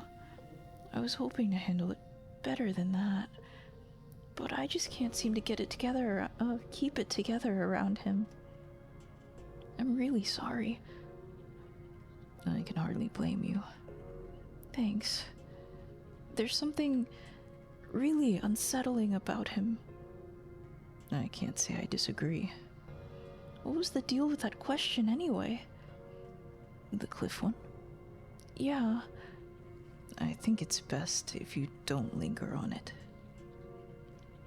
Any way you look at it, he had to be... Never mind. Anyway, keep your eye out. You probably want to be extra careful tonight. After all that, I'm scared he might be up to something. There's no saying where he actually went. I'm with Mel. I have a bad feeling about what he might do. After a conversation like that, you'd be crazy not to be on alert. That would be wise, yes. I plan to head straight. I plan to head straight. Nope. Yes, that was correct. I plan to head straight back to my room. So, that just happened. He's right behind me, isn't he? Yeah, that sounds like a good plan. Do you really think we'll be able to get his key? I still can't bring myself to believe there's anything between him and the Saintess. And the Lord's pretty much always inaccessible. Does the Lord say anything about... Does the Lord say anything when you're all together? Such as? Anything at all. Something to give me some idea what kind of person he is. Sorry, I've got nothing. I usually keep my mouth shut when I'm with them, and they hardly talk to each other either. I see. Sorry. I'm pretty sure you've already heard this, but the Lord's an incredibly suspicious man. I'm not sure he's capable of trusting anyone at all. Sus? So it's really not... So it's not really a situation where I can go up and ask him about his personal life. After several failed I keep saying assassinating. Oh, the assassinating attempts. Ooh.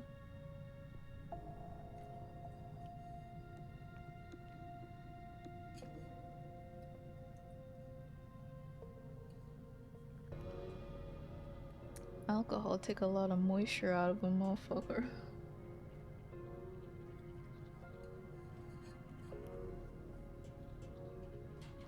Shut up. Oh, sorry. I should probably buy a better chair. That would fix me.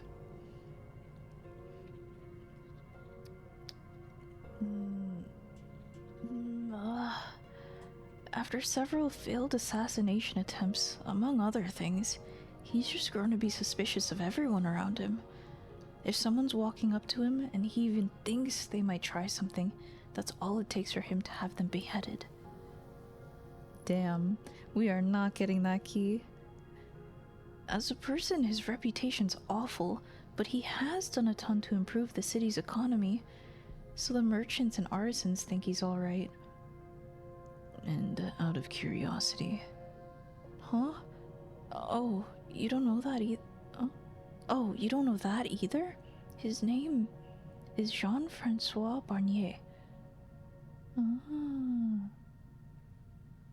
Oh. What? That name doesn't fit him at all. Oh, not one bit. He does not look like a Jean-Francois. Could that mean he's not the Lord then? No, the Lord is the only other person who did enough to earn Morgana's wrath and be on the receiving end of her reconstruction wish.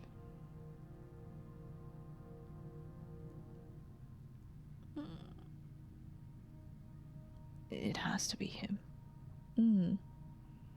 But between this and the nun being named Marie, things are starting to get a bit muddled. Hold on a second. I think I've heard the name Barnier before. Somewhere. There was a diary in the... There was a diary in the library when I lived in the mansion, as I recall, written by someone named Barnier. Actually, now that I think about it, that same diary also showed up in Mel's next life. In it, he was complaining about not having gotten the larger of the family estates. And a bad harvest, I think. That was one of the books your family sent you, right? Actually, that was the one book they didn't.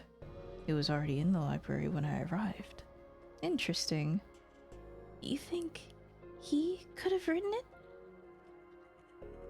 And here I thought it was just the scribblings of a disgruntled noble. Excuse me, if the book really is that old.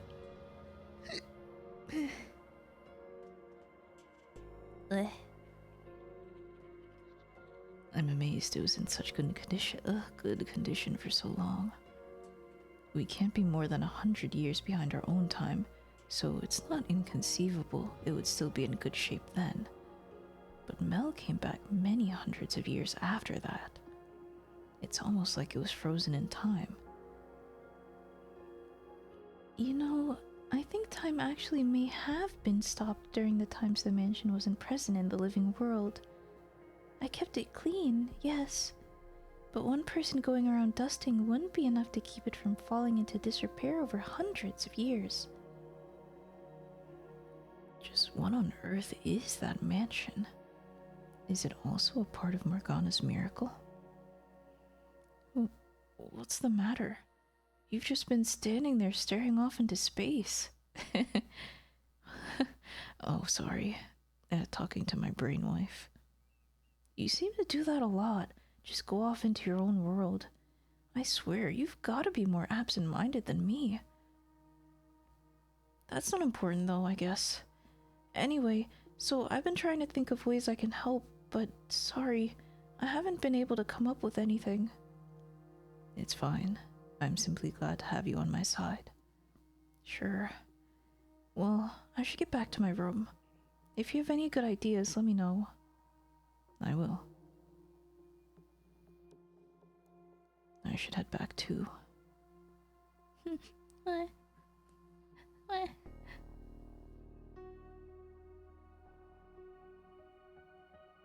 I know we don't have much time, Michelle, and that concerns you, but try not to agonize over it too much.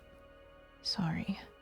After how well yesterday went, it just feels like we've come to a screeching halt. Honestly, I'm having trouble processing everything. How about, for now, we just focus on the immediate issues? I suppose. To start with, we're going to want to talk to the nun again tomorrow. We might have an easier time of it if we brought Mel or Nellie along. She'd probably be more inclined to believe us about the observation tower if it came from them. That's true. We kind of just straight up said, there's a dying girl in your tower. Nope. Source, trust me. That might work, though it presents another potential problem. What if she doesn't believe them? It could put the two of them at risk. And there's also the chance she's not involved with the swordsman at all, as she claims. In which case, convincing her doesn't get us any closer to getting the truth out of him. Maybe it would be better to approach it from the Lords. Did you hear that? It came from over by the window. Maybe it's a cat. I'll go check. Maybe it's fucking murderer.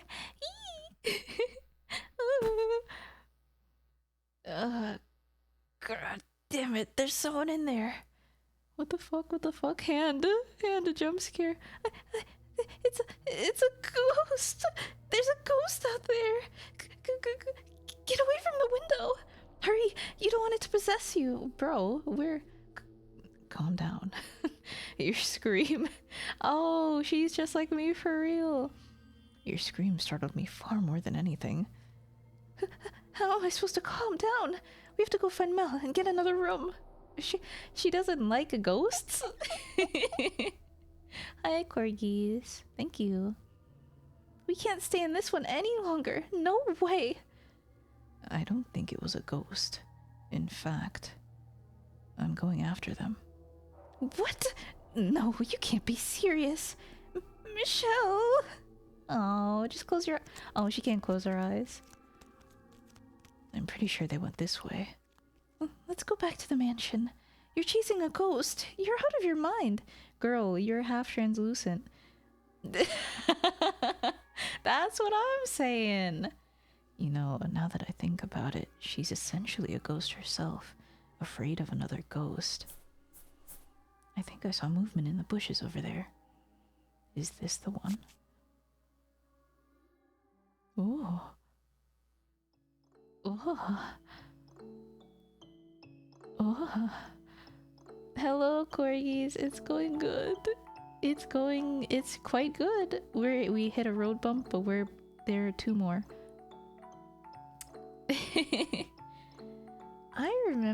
I think this girl, Awuga, I think this might be the spunky friend of the third door protagonist? Like the one who helped her out and listened to her wife beating, venting. I think.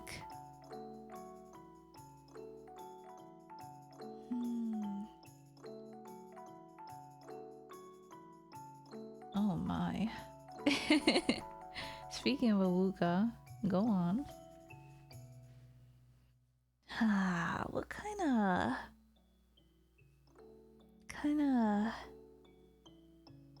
It's kinda... Like,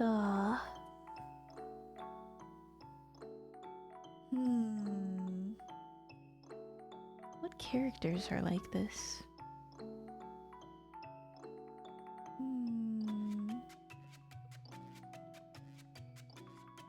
I don't know. What is my soul telling me?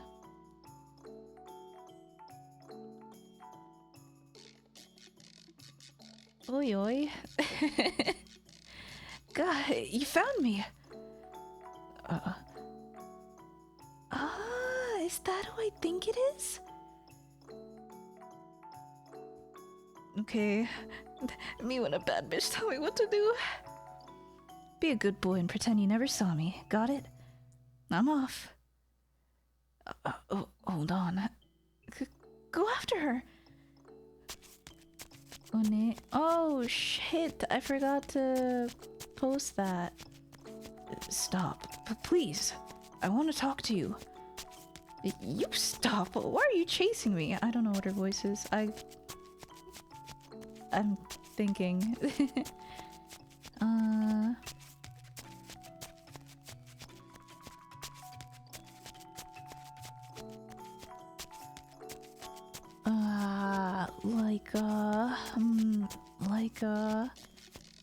Oi. Oi. Oi. Oi. Oi. For the record, I wasn't breaking in for nefarious purposes, so you don't need to take me into the guards. I'm not going to report you. All I want to do is talk. I've got nothing to say to you. Well, I do, so please stop. What's your deal anyway? You some kind of creep? No. How the hell's a man chasing a woman down a dark road not a creep? As if you look any less suspicious. Screw off and stop chasing me, damn it. Then stop running. Is someone there? Oh. Perfect. Why are you chasing me after you saw me in your window? Yeah. What? Yeah, we don't know what she was doing.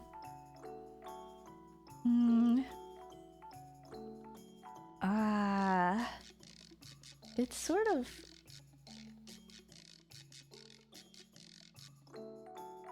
Oi, oi, oi, oi, oi, oi, oi. I guess. Perfect. Help, please. I'm being chased by a stranger man. I'm so unserious. Oops, I forgot. Whoops. Help, he's going to do terrible things to me. Is this as bad as it looks? Yes. It's worse. It's over. What's going on here? Wait a minute. Don't do anything rash. I can explain. I'm completely innocent. Maria? They're both called Maria? No, that's not true. Marie and Maria, right?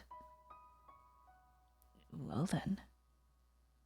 Things are suddenly looking better for us. So it would seem. What are you doing here, Maria? Wait. Oh, no, right. Her name's Pauline. Why did I think her name was Marie? Who's Marie? No one. No. Marie is the name of the person that we're looking for, and Maria is her name. So we're so back. I think. Or I might have misremembered. Arui, hi. Thank you for the raid. Ta-tanne. How was the work today? Genki. Rui Yuki. Please go follow Rui. She is a very... No, shout out. Yuki. She's a very good pastel artist. Very nice to listen to. Hello. I hope you're having a good day. Genki. Yay, glad to hear it. Hi, Raiders. My name's Tan. I'm an ice cream slime. And we're currently reading Fata Morgana. And I'm trying to figure out voices at the moment. A little a little difficult trying to nail down spunky sort of. I mean, she looks boyish. Well, duh. She seems rough. Like, she will like push you to the ground type. Oh yeah. Did I finish? My name's Tan. I'm an ice cream slime and I'm a little silly and thank you for the raid. Hello Neverseg. Welcome. Did you finish any nice pieces today, Rui? I hope that it went well, and if you need to eat or take a rest or anything, please do so. Thank you for the raid. Aloha. Ah, thank you. You play this game frequently, Tan. It's true. I've been playing this game for a long time. It's quite an interesting story. I would say it's a cult classic. I think like there's a small group, no, there's a sizable group of people that really, really, really love the game. Like it's like one of those fan bases that are uncommon, but whenever they talk about their game, it's peak. Kind of like Umineko. I don't know anything about Umineko, but everyone who's played it, they like seem to revere it. They love that sharp teeth girl. I think cult classic isn't exactly right of a term, but it's kind of a good term for a niche something that not everyone might be keen towards. Hi. Maria. I was thinking of Jolene's voice, but I can't. Kira Buckland is so goated. Did you see that she's voicing Dizzy in Guilty Gear Strive? And I also can't remember who says oi. Oi, oi, oi. Anyway, I'll give her like a. Wait, is that you, Pauline? Wait. What? They know each other, and she called her. So I was right. That is your name. Oh, she lied. Uh-huh. That is my earthly name. It is not who I am now. I am Marie. I misremembered. I no longer go by that name. Marie? That's your name? That's a fucking laugh. Yeah. She's like, you joking? I am not. And that outfit, you become a nun or something? That part of the gag? That's why you call yourself Marie, huh? Name suits you a hell of a lot better than me. The Virgin Mary's namesake grows up to be a whore, while sweet little Pauline grows up to be a genuine Virgin Mary. What do you say? Want to take my earthly name and I'll take yours? You don't have to be so crude. Ah, do you think they're sisters? Or friends? This seems like it could go south very quickly. That reminds me, I heard word there was a saintess or whatever at the church here. That you? A saintess, huh? That's just what people call me. I don't actually consider myself a saint. Pure as ever, I see. If it were me, I'd let them put me up on that pedestal, bask in their worship for a while, then swipe all the tides and get the hell out. You're unbelievable, Maria. No, I'm just kidding. Don't take what I say so seriously. What did you come here for, Maria? That's what whores do. We come and go. We're anywhere and everywhere, and then we're gone. You do realize this is a church, right? I know. Sacred ground, no place for a dirty old prostitute like me. I'm going to hell, yada yada. I didn't say that. I would prefer you refrained from working on church property. I like the way you change your voice. Thank you.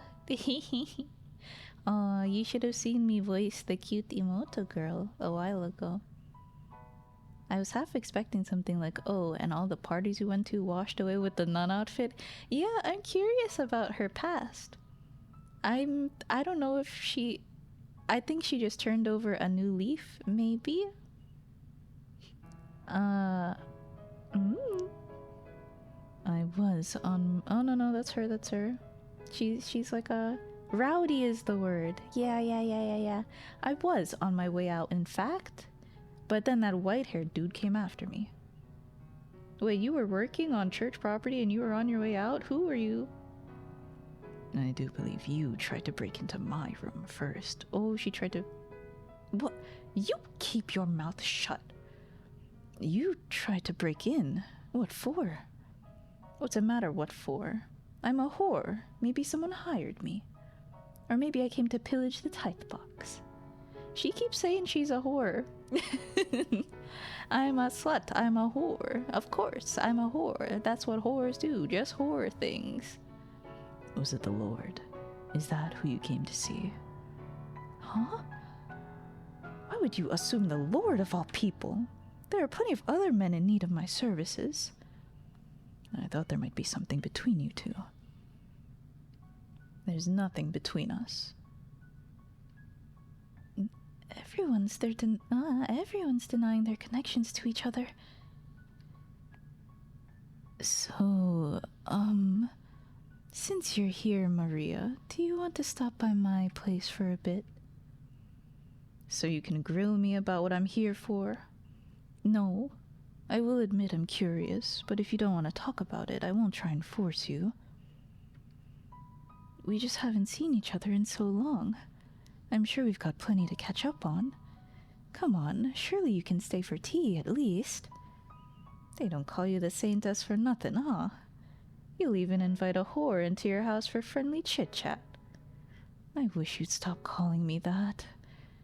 You're an old friend who I haven't seen in years. They're friends. It's only natural to want to catch up, is it not? They're old friends. Not sure that exactly applies to us, you know. But sure, why not? Though, to tell you the truth, I have no idea what the hell we'd even talk about, so I'll agree to come on one condition. Whitehair here comes with. Who? Me? You can't let this opportunity go. It's too... go! Sags, go! Now that we know the nun is Pauline, we might be able to get more out of her. That's fair, but still. I'm not sure how comfortable I am bringing a man into the house with only girls. And I'm not sure how comfortable I am going. What's the big deal? You afraid he might turn feral? No, he ain't that kind of guy. You got nothing to worry about. You seem to trust me quite a bit for someone you just met. Not so much trust, more like the air you give off. Air. You don't look like you got the balls to do it. What? True, he doesn't. Oh, what did you just say? Damn it. That stings worse than she has any way of knowing. Don't let it get to you. It's okay. There's nothing you could do about that. Well, what are you waiting for? Go on, get your butts moving. Okay. I'm not sure I like where this is going. Giselle's right, though. This could be a good chance to get some new information. What is it? I just remembered something vital. She called me a creep! In the third door, she kept calling me a creep? Really? It just occurred to me now that she was talking about me like that behind my back. I can't believe she would do that. Really? Let it slide for now. It's something she does in the future, after all. I appreciate the enthusiasm, but I doubt that a name change gives us much to... Unless we know Pauline from before. We do, yeah. Oh, Neversec, thank you for the follow. Thank you, thank you. I'm not a creep, am I? Well, considering what you were like at the time, I can't really blame her for thinking that. I wish I could erase that phase of my life entirely. Even I get shivers thinking of the maid me. Ah. I honestly don't think it was that bad myself. I'll, take that as a compliment. Please do. That maid outfit, though, is quite alright. Wow. Yeah, it happened over a year and some centuries in the future. Oi, Nellie. Oi, Nellie. Whoa, Nellie. Let me take a sip of water. Ooh, I'm quite raspy.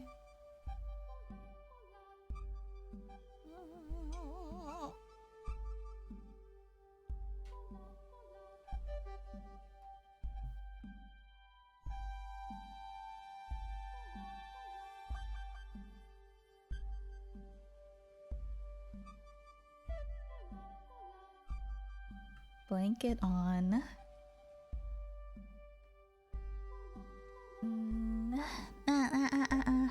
She's cute. And she's... How is she? Oh, hello, dearest Michelle. What brings you here so late? Did you come to see me?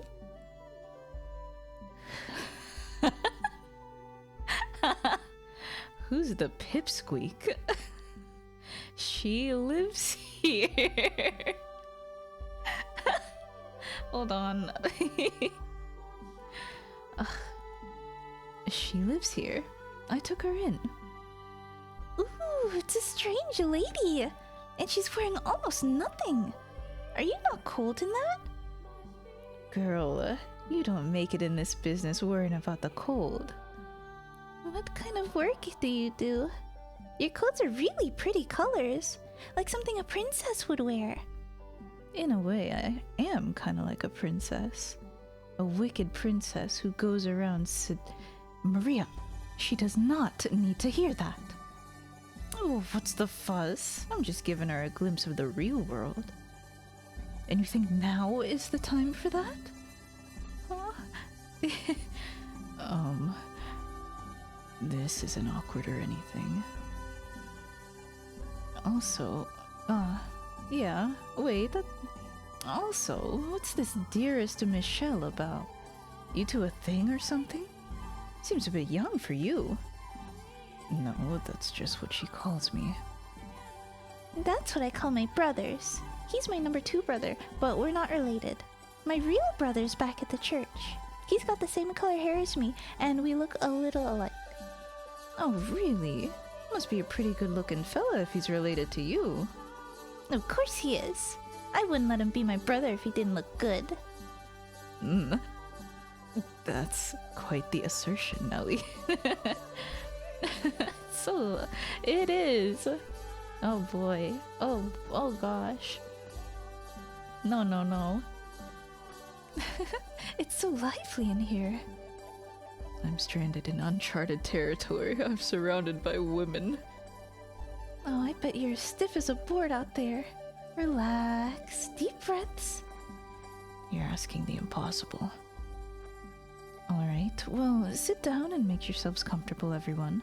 I'll go make some tea and something to snack on while I'm in there. It's a girls' night in. This'll be fun.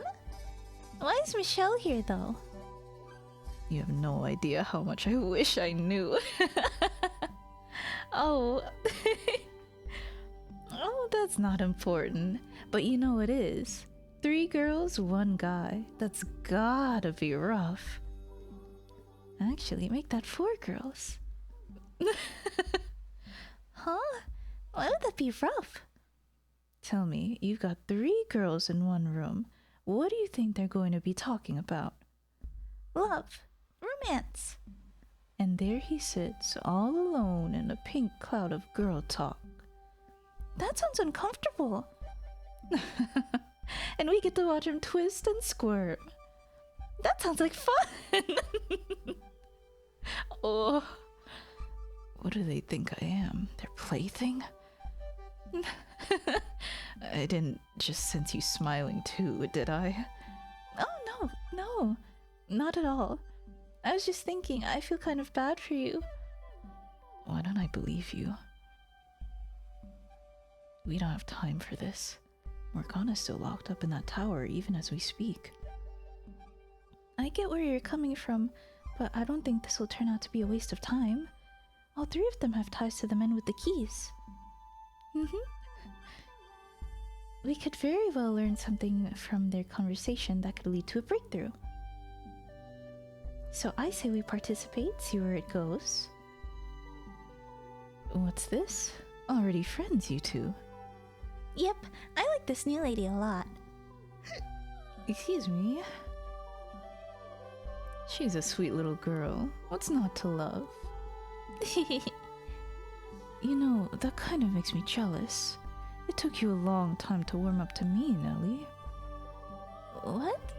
No, it didn't. I don't think. I don't know. It felt to me like you were keeping your distance. Well, you know, it's not easy to work up the courage to talk to a real live saint. Oh, Nellie, you know it's not that big a deal. I'm not even a real saint. So, what's the conversation? Love. Romance. How about your taste in guys? Oh. Do you have anyone? A crush? A special someone? You do, don't you? I am a servant of God the Father. So no, I do not have anyone. Oh, come on. We won't tell. Promise. Forbidden love. So romantic. So exciting. You know, I think you should go first, Nellie. I like princely boys. My brother is the closest thing to my ideal. Oh, and I mean my real brother. You don't say. I love that Michelle's character development is that he's comic relief now. And you? Maria? What kind of guys do you like? Me? I like me a nice, subservient man. Someone who knows I'm in charge. Subtlety isn't her strong suit, huh? Why not someone you can always count on? Or encouraging and supportive? Or sweet and kind? Someone like that would be... Guys like that only light you little tween girls' fires. Things get a little more complicated as you get older. Life stops being quite so simple. So you start wanting to find someone who will make the daily load of shit even a little bit easier to swallow. Really? I'm not sure I want to grow up anymore. Though, I guess that's partly a result of who I am, so who knows? Maybe you'll have it a little better. I hope so. Okay, now it's your turn, Sister Marie. Me? Oh, why did she... Oh, yeah, her name to her is Marie. Me? I suppose I could tell you who my favorite angels are. No, it has to be someone real. You have to have someone. I already told you. There's someone else who hasn't gone yet. I can go after that, can't I? Who else is there? You know, that's not a half bad idea. Agreed. I want to know too. No dodgy answers either.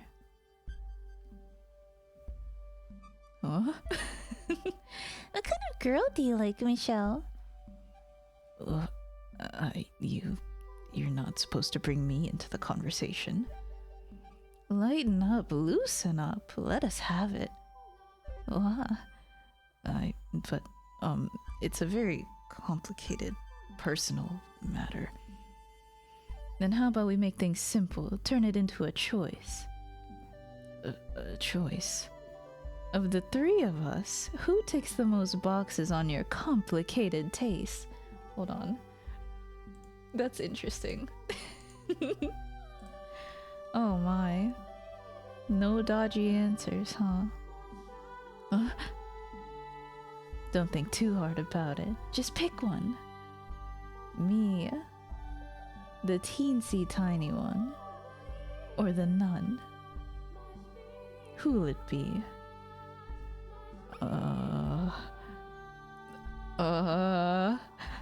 What on earth have I gotten myself into? Hey, do you want to pick one?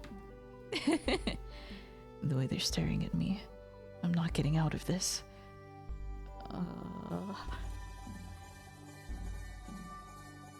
I'm not interested in women.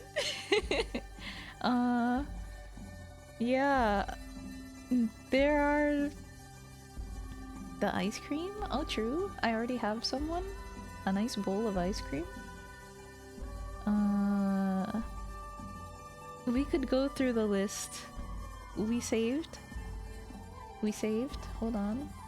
We can save right here. I'm scared though. We can save right here. Let's start from the top, shall we? I want to hear everything. Me? So you're into me, huh? Want to spend the night together then? I'll even give you a discount.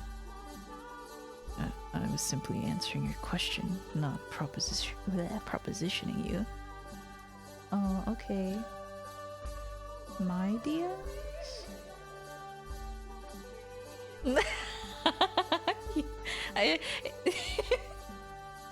Damn, Automod didn't even let you have a chance. I didn't even see that. You can't say that. I'm sorry, you got... you got caught. I was simply answering your question, not proposition.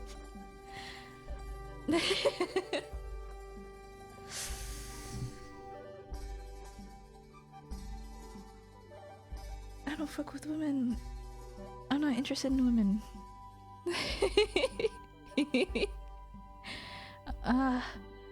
Not propositioning you. Why would he need a discount to spend the night with you?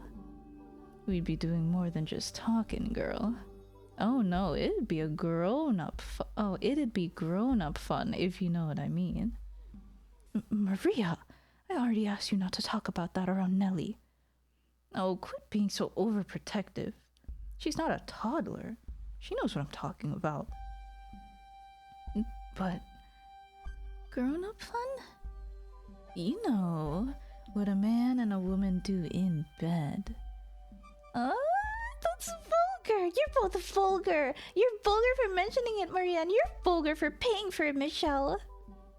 I'm not paying for anything.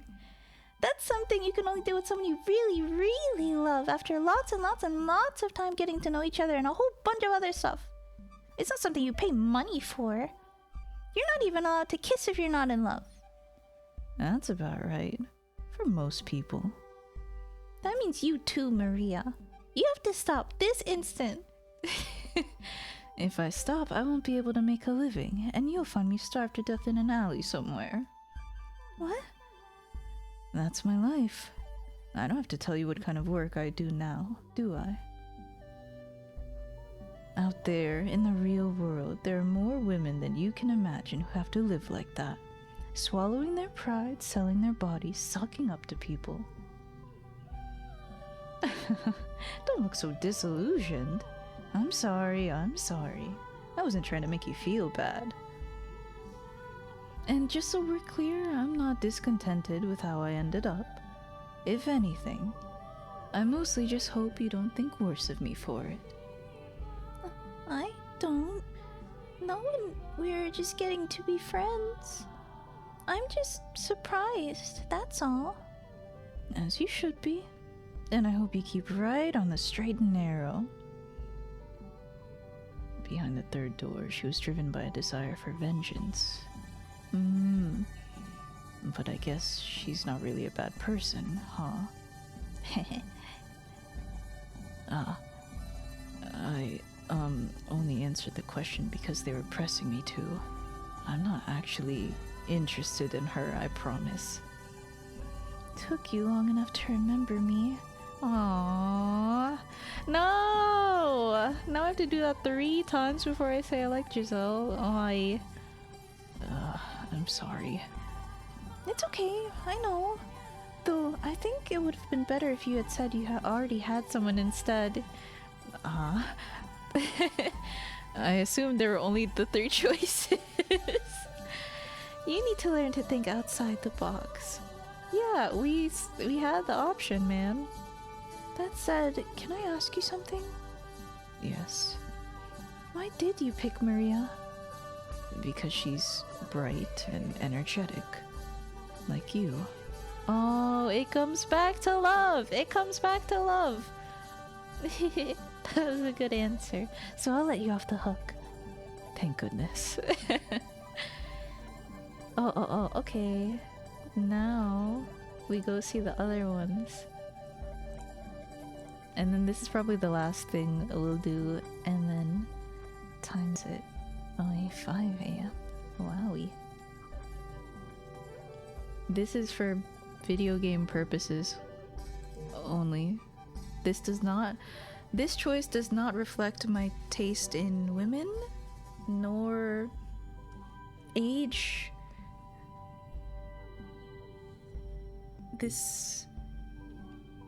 Don't look at me like that. Don't look at me like that.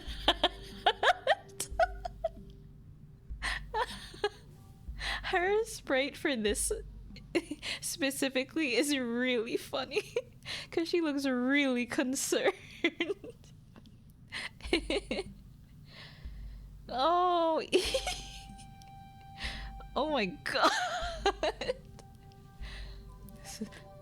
Someone say something. Oh, this is the shame on you for picking this option 1.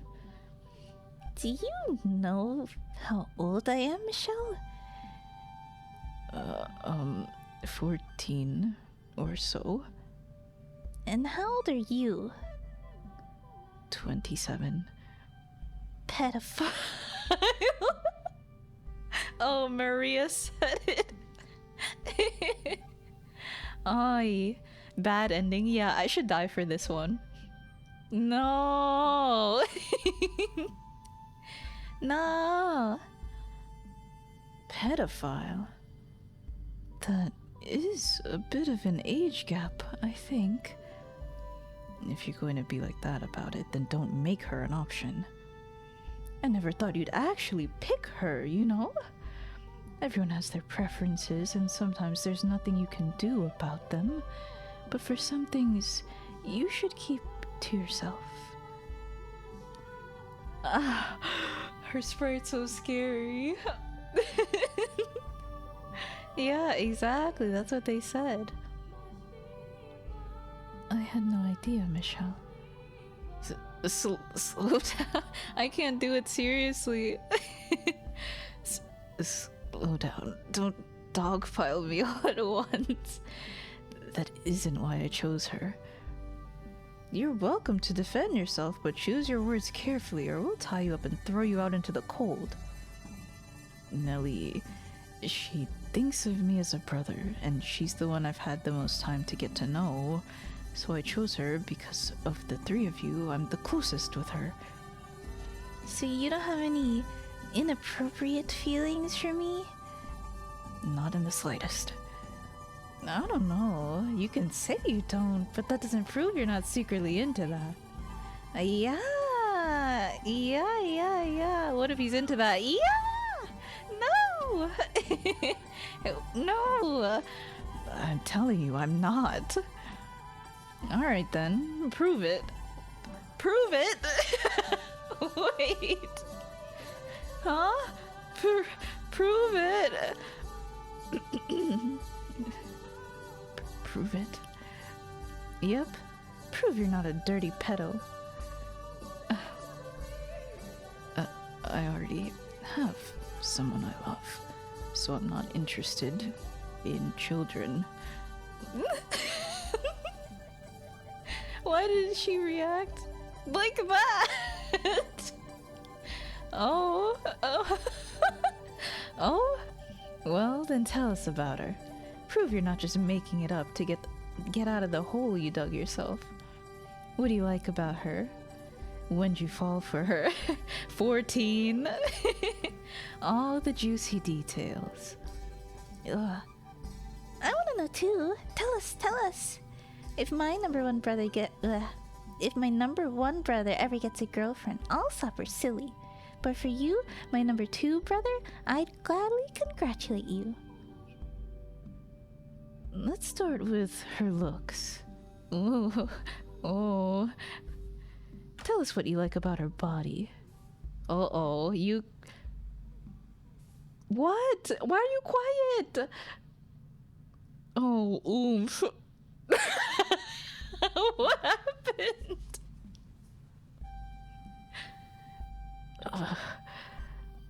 Oh, okay.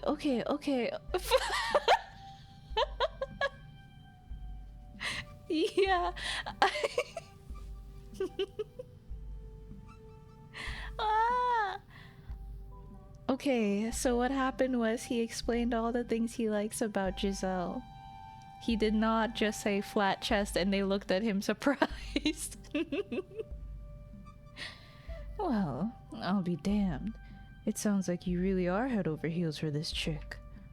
That's kind of anticlimactic. What do you mean anticlimactic? Did you want the other option? I don't think you did. I had no idea you felt that way about me. I want to bury myself alive. I'm amazed you even noticed some of those things. True! She's just like me for real. Could you please drop it? Oh, but why? You just made my day. You have no idea how humiliating it is. Being forced to say all that while I know you're listening. It's almost worse than being tortured. Oh man. On God. You two are far away from each other right now, though, aren't you? How sad. Oh. Yes, it is. Well, she may be here with me. I can't actually see her there. It's hard being away from someone you love. I'll be praying you... Wait. I'll be praying you get to see her again soon. Thank you. Now that Michelle's answered, it's your turn. Ooh. Now that Michelle's answered, it's time for his third answer. None.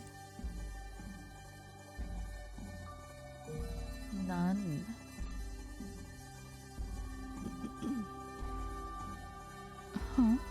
Me? A lot of guys are into that, yeah. I'm sorry. As a servant of God the Father, I cannot reciprocate your feelings. Shot down on the spot. Poor Michelle. Save your pity. You asked me to choose, so I chose. I didn't mean anything more than that. I don't know. I'm not convinced you didn't fall for her the moment you laid eyes on her. Poor Michelle. Listen to me. What about me do you like, out of curiosity? Is it my piety? My wisdom stat? It'll only make things worse if I say she seemed like the safest option. Oh, Have you seen the Jesus the Christ? Yeah, saying Jesus the Christ like Sonic the Hedgehog. God the Father. It's God the Father. No real reason. It's not that hard to see what he likes. You're nice to everyone, you rarely get angry, you're hot as hell, and you got huge knockers. Maria, please. How crude, dearest Michelle. Could you stop heckling me already? Michelle. Oh no. There's something I need to ask you. Do I have huge knockers? What is it, Giselle? Did you fall for me because I have large breasts? Oh. What? No, absolutely not. If I didn't, would you still love me? Of course I would. Alright, in that case, I'll pray for God to make me completely flat. See? Are you so happy? I knew it! You wouldn't love me anymore! She's gaslighter. Of course I would. I just don't know why you would ask him to take back something he blessed you with. Amen. Would you still love me if I was a washboard? Would you still love me if I was a washboard? Yes. You men are all the same.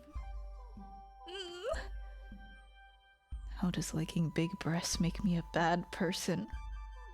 So true.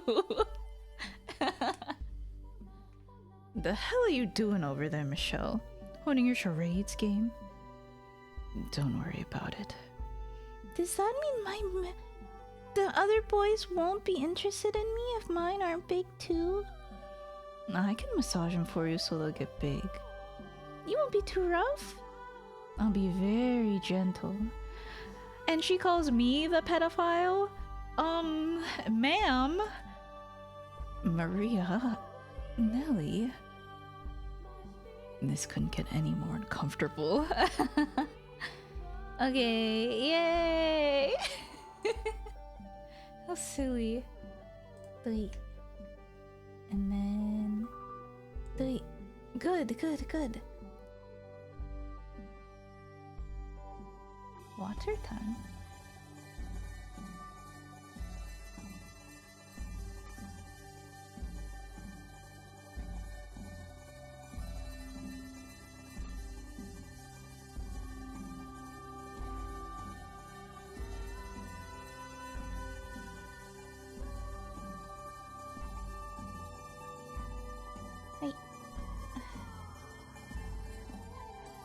I already have someone, I said.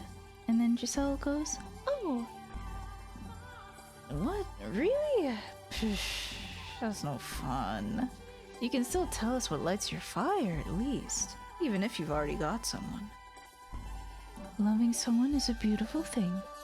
I will pray for God to grant you both his blessing. I need to clear my throat in order to attempt this voice.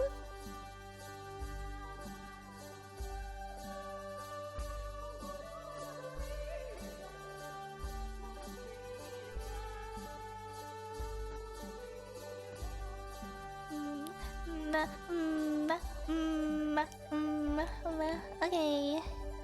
What's she like, though? I want to know. Tell us about her. What she like? What she's like? She's always smiling. She's a very cheerful, energetic person, the opposite of me in many ways.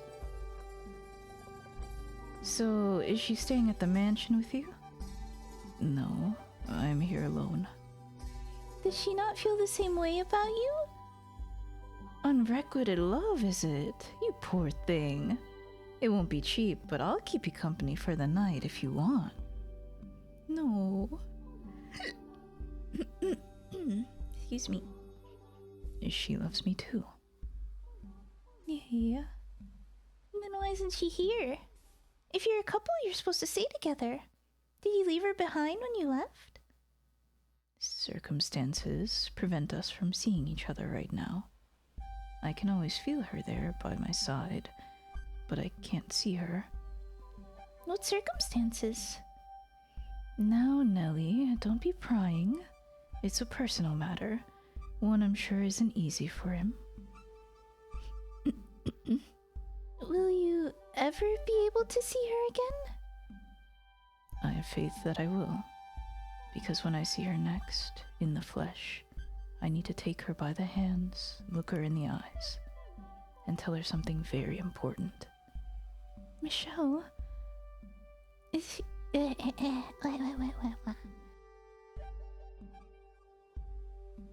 Nellie, we've got to wrap up this scene. Nellie, we got one more option to go.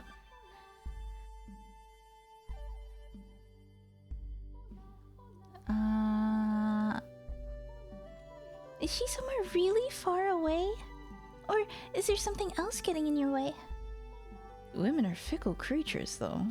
You may think she'll always love you, but spend enough time apart and who knows how those feelings might change. We're not as bullheaded as you guys tend to be. While you're here, away from her, she could find someone else she likes. Or maybe she already has. I would never. Her feelings will never change.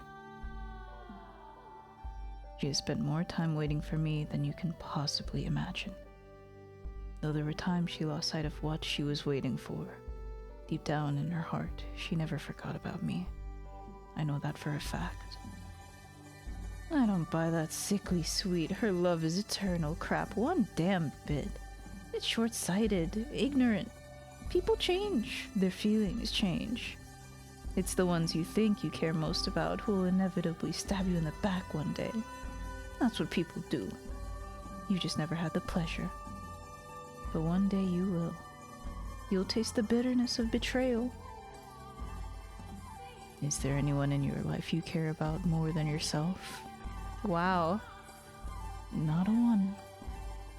You wouldn't understand what we have together then. Bars. Honestly. But someday, if you ever find someone who means that much to you, I think you'll come to understand that it is possible to love someone even if they do sometimes cause you pain. You're telling this to a whore. That already has me out of the running. I don't think that's true. Anyone can find someone, no matter who they are. It doesn't matter how old you are or what kind of work you do, or if you're a noble or a peasant. Oh, come on. You're making it sound like I'm the bad guy here. In this case, she might actually be more mature than you, Maria. Oh, shove it. Now that Michelle's answered, it's your turn. Okay. Hi. I'm not interested in women. Who would you pick out of us three? I'm gay. Leaves. Michelle, are you...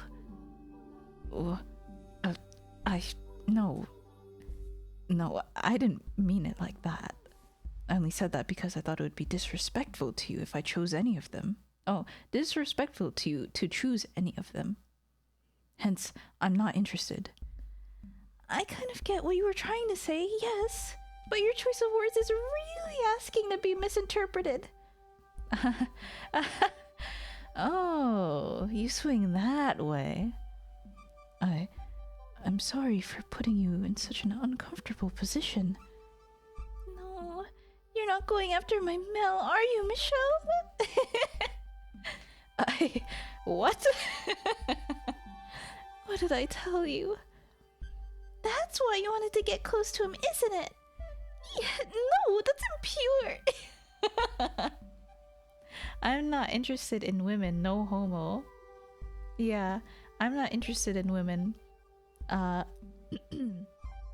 homo though, guys. Girls, my bad. The two of you together in each other's arms, roses sprouting up all around you. Oh, she has yaoi brain. Slow down, Nellie. Although, that might be better than him putting... Well, hold on. Ay.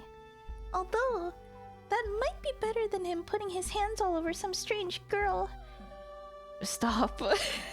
Please. It would mean I could keep both of my brothers around for twice the pampering. That actually sounds really nice. Please, for the love of God, stop fantasizing about it. No, she is awakening to Beale. No. Ooh, I know. First, we'll need to buy a new house. One where you can have a room to yourselves, so I can stay out of your way. Stop it! You're going to make me sick! Oh! Oh, I don't fuck with Mel. I'm a woman enjoyer. Nellie! Fujo's sister. Huh? You mean you don't like Mel then? Absolutely not. What about, the Lord's bodyguard? What about this random guy? Never. The Lord himself? No more, please. I don't like any of them. I already have a partner, so I'm not interested in anyone else. And this partner's a man. She's a woman! You know, I might have not had the best reaction at first, but to be honest, I'm pretty okay with it. It can be hard keeping it bottled up when you're around others, so just know you've got me you can be yourself around. You can be my gay best friend. Are you even listening to me? Love can take many forms. You too. I'll be happy to help if you change your mind about Mel. I can't take this anymore. I do feel bad for you, but you did kind of bring this on yourself. Bodyguard? The Lord? Okay. Well, I don't want to leave it on the gate.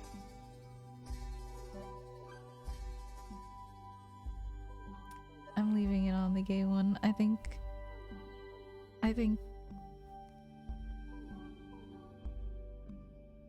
Yeah. That was all the answers, right? 1, 2, 3, Giselle, and then I'm not interested. Cool. I do want to see what Pauline says, though. Now that Michelle's answered, it's your turn. What? Do I really have to? You do. Everyone else answered. Like I said, I don't have anyone.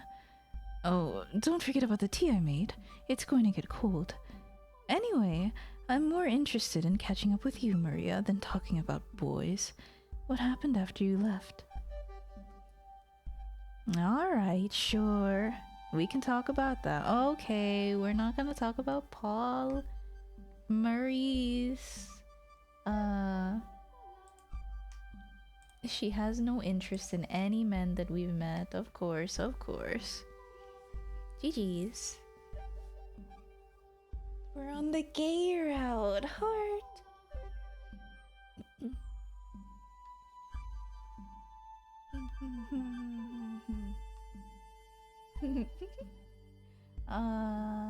It's saved.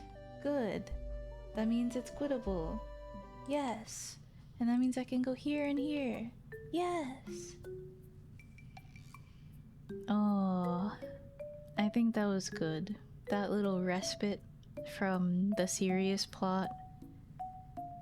I've played for 56 hours. Wowee.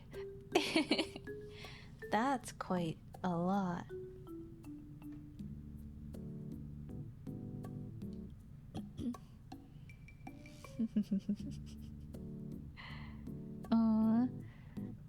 Good. I like that one. That one was very happy. Like nothing, dare I say, tragic has happened. So, the only tragedy that happened was me picking Nellie's route and then getting like all ellipses and just disgusted PNGs. 56 hours about the first act of 11 on hard. Clueless. Ah. See, you can fit at least 2 Fata Morganas in there. Probably. I mean, I definitely I definitely have been yapping over a lot of it. So maybe we're still at the 40-hour mark in my heart.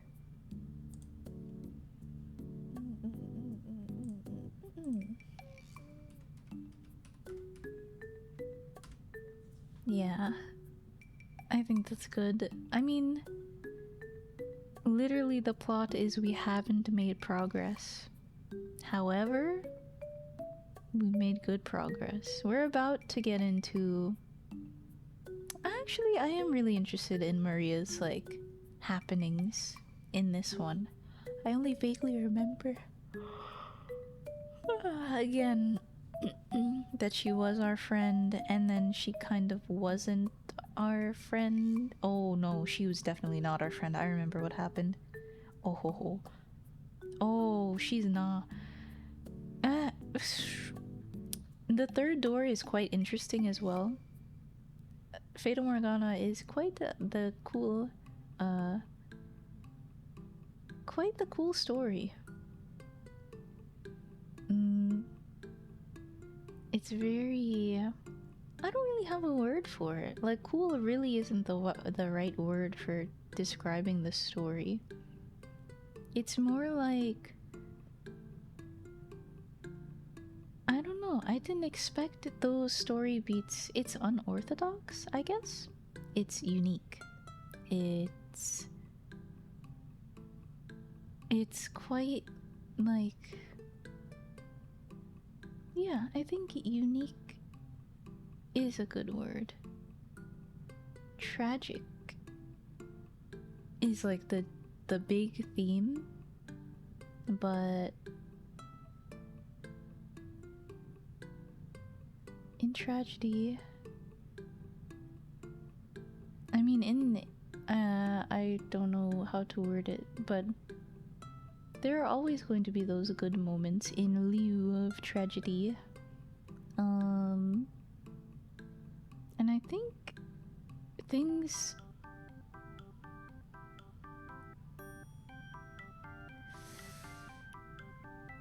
I won't wonder too hard about what might go wrong.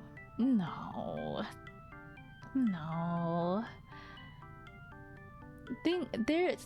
Things will go wrong, but it can't go that wrong. We're at the end of the video game. Ooh. Well, I'm excited to find out more fun things, like the prostitute's past and what the nun is hiding, and oh, the swordsman is going to kill me. Oh, it's looking good, but there are so many ways it could be not good, which is very interesting. I guess that's a unique way of keeping you on your toes and interested. Like with a book or something, I imagine you end the chapter and you're like, wow, I wonder where our heroes will go next. Like, but this one, it's like, oh, are they gonna fuck? Like, are they gonna not mess everything up, but like, is shit going to go sour immediately, or is it going to continue to be good? Are we going to live in an idyllic time? Or is Morgana going to die despite our efforts? No, they wouldn't do that, I don't think. No, Fata Morgana has a good ending, and I believe it. I believe it. I believe it. I believe it. I'm actively changing the world so that Fata Morgana has a good ending. Currently, it's Schrodinger's box. It's not open, but if I really think hard about it, it has a good ending and it's not going to be tragic at the end. Because the whole game... that's not good reasoning. We'll see what happens. It's quite late.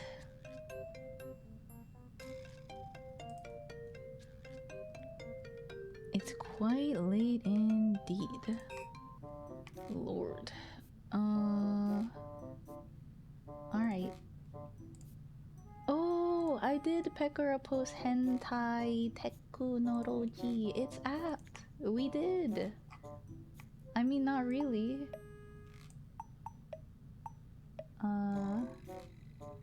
No, I definitely wasn't.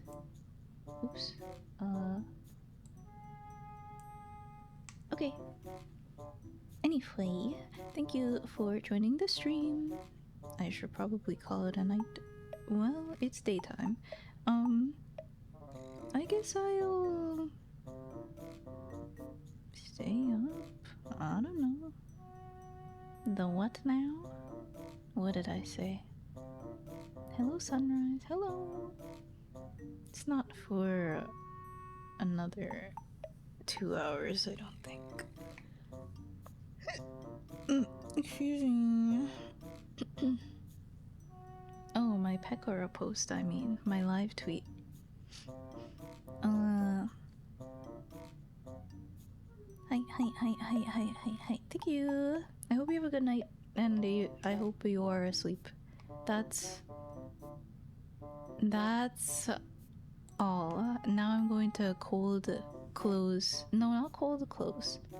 No, it is called close op. Nope, that's not what it's called. It's called cold close. So cold close, because if you have a cold open, you're like talking while the start hasn't started yet. And so a cold close must be the same thing but backwards. You open it. No, you don't. You close it. Good night.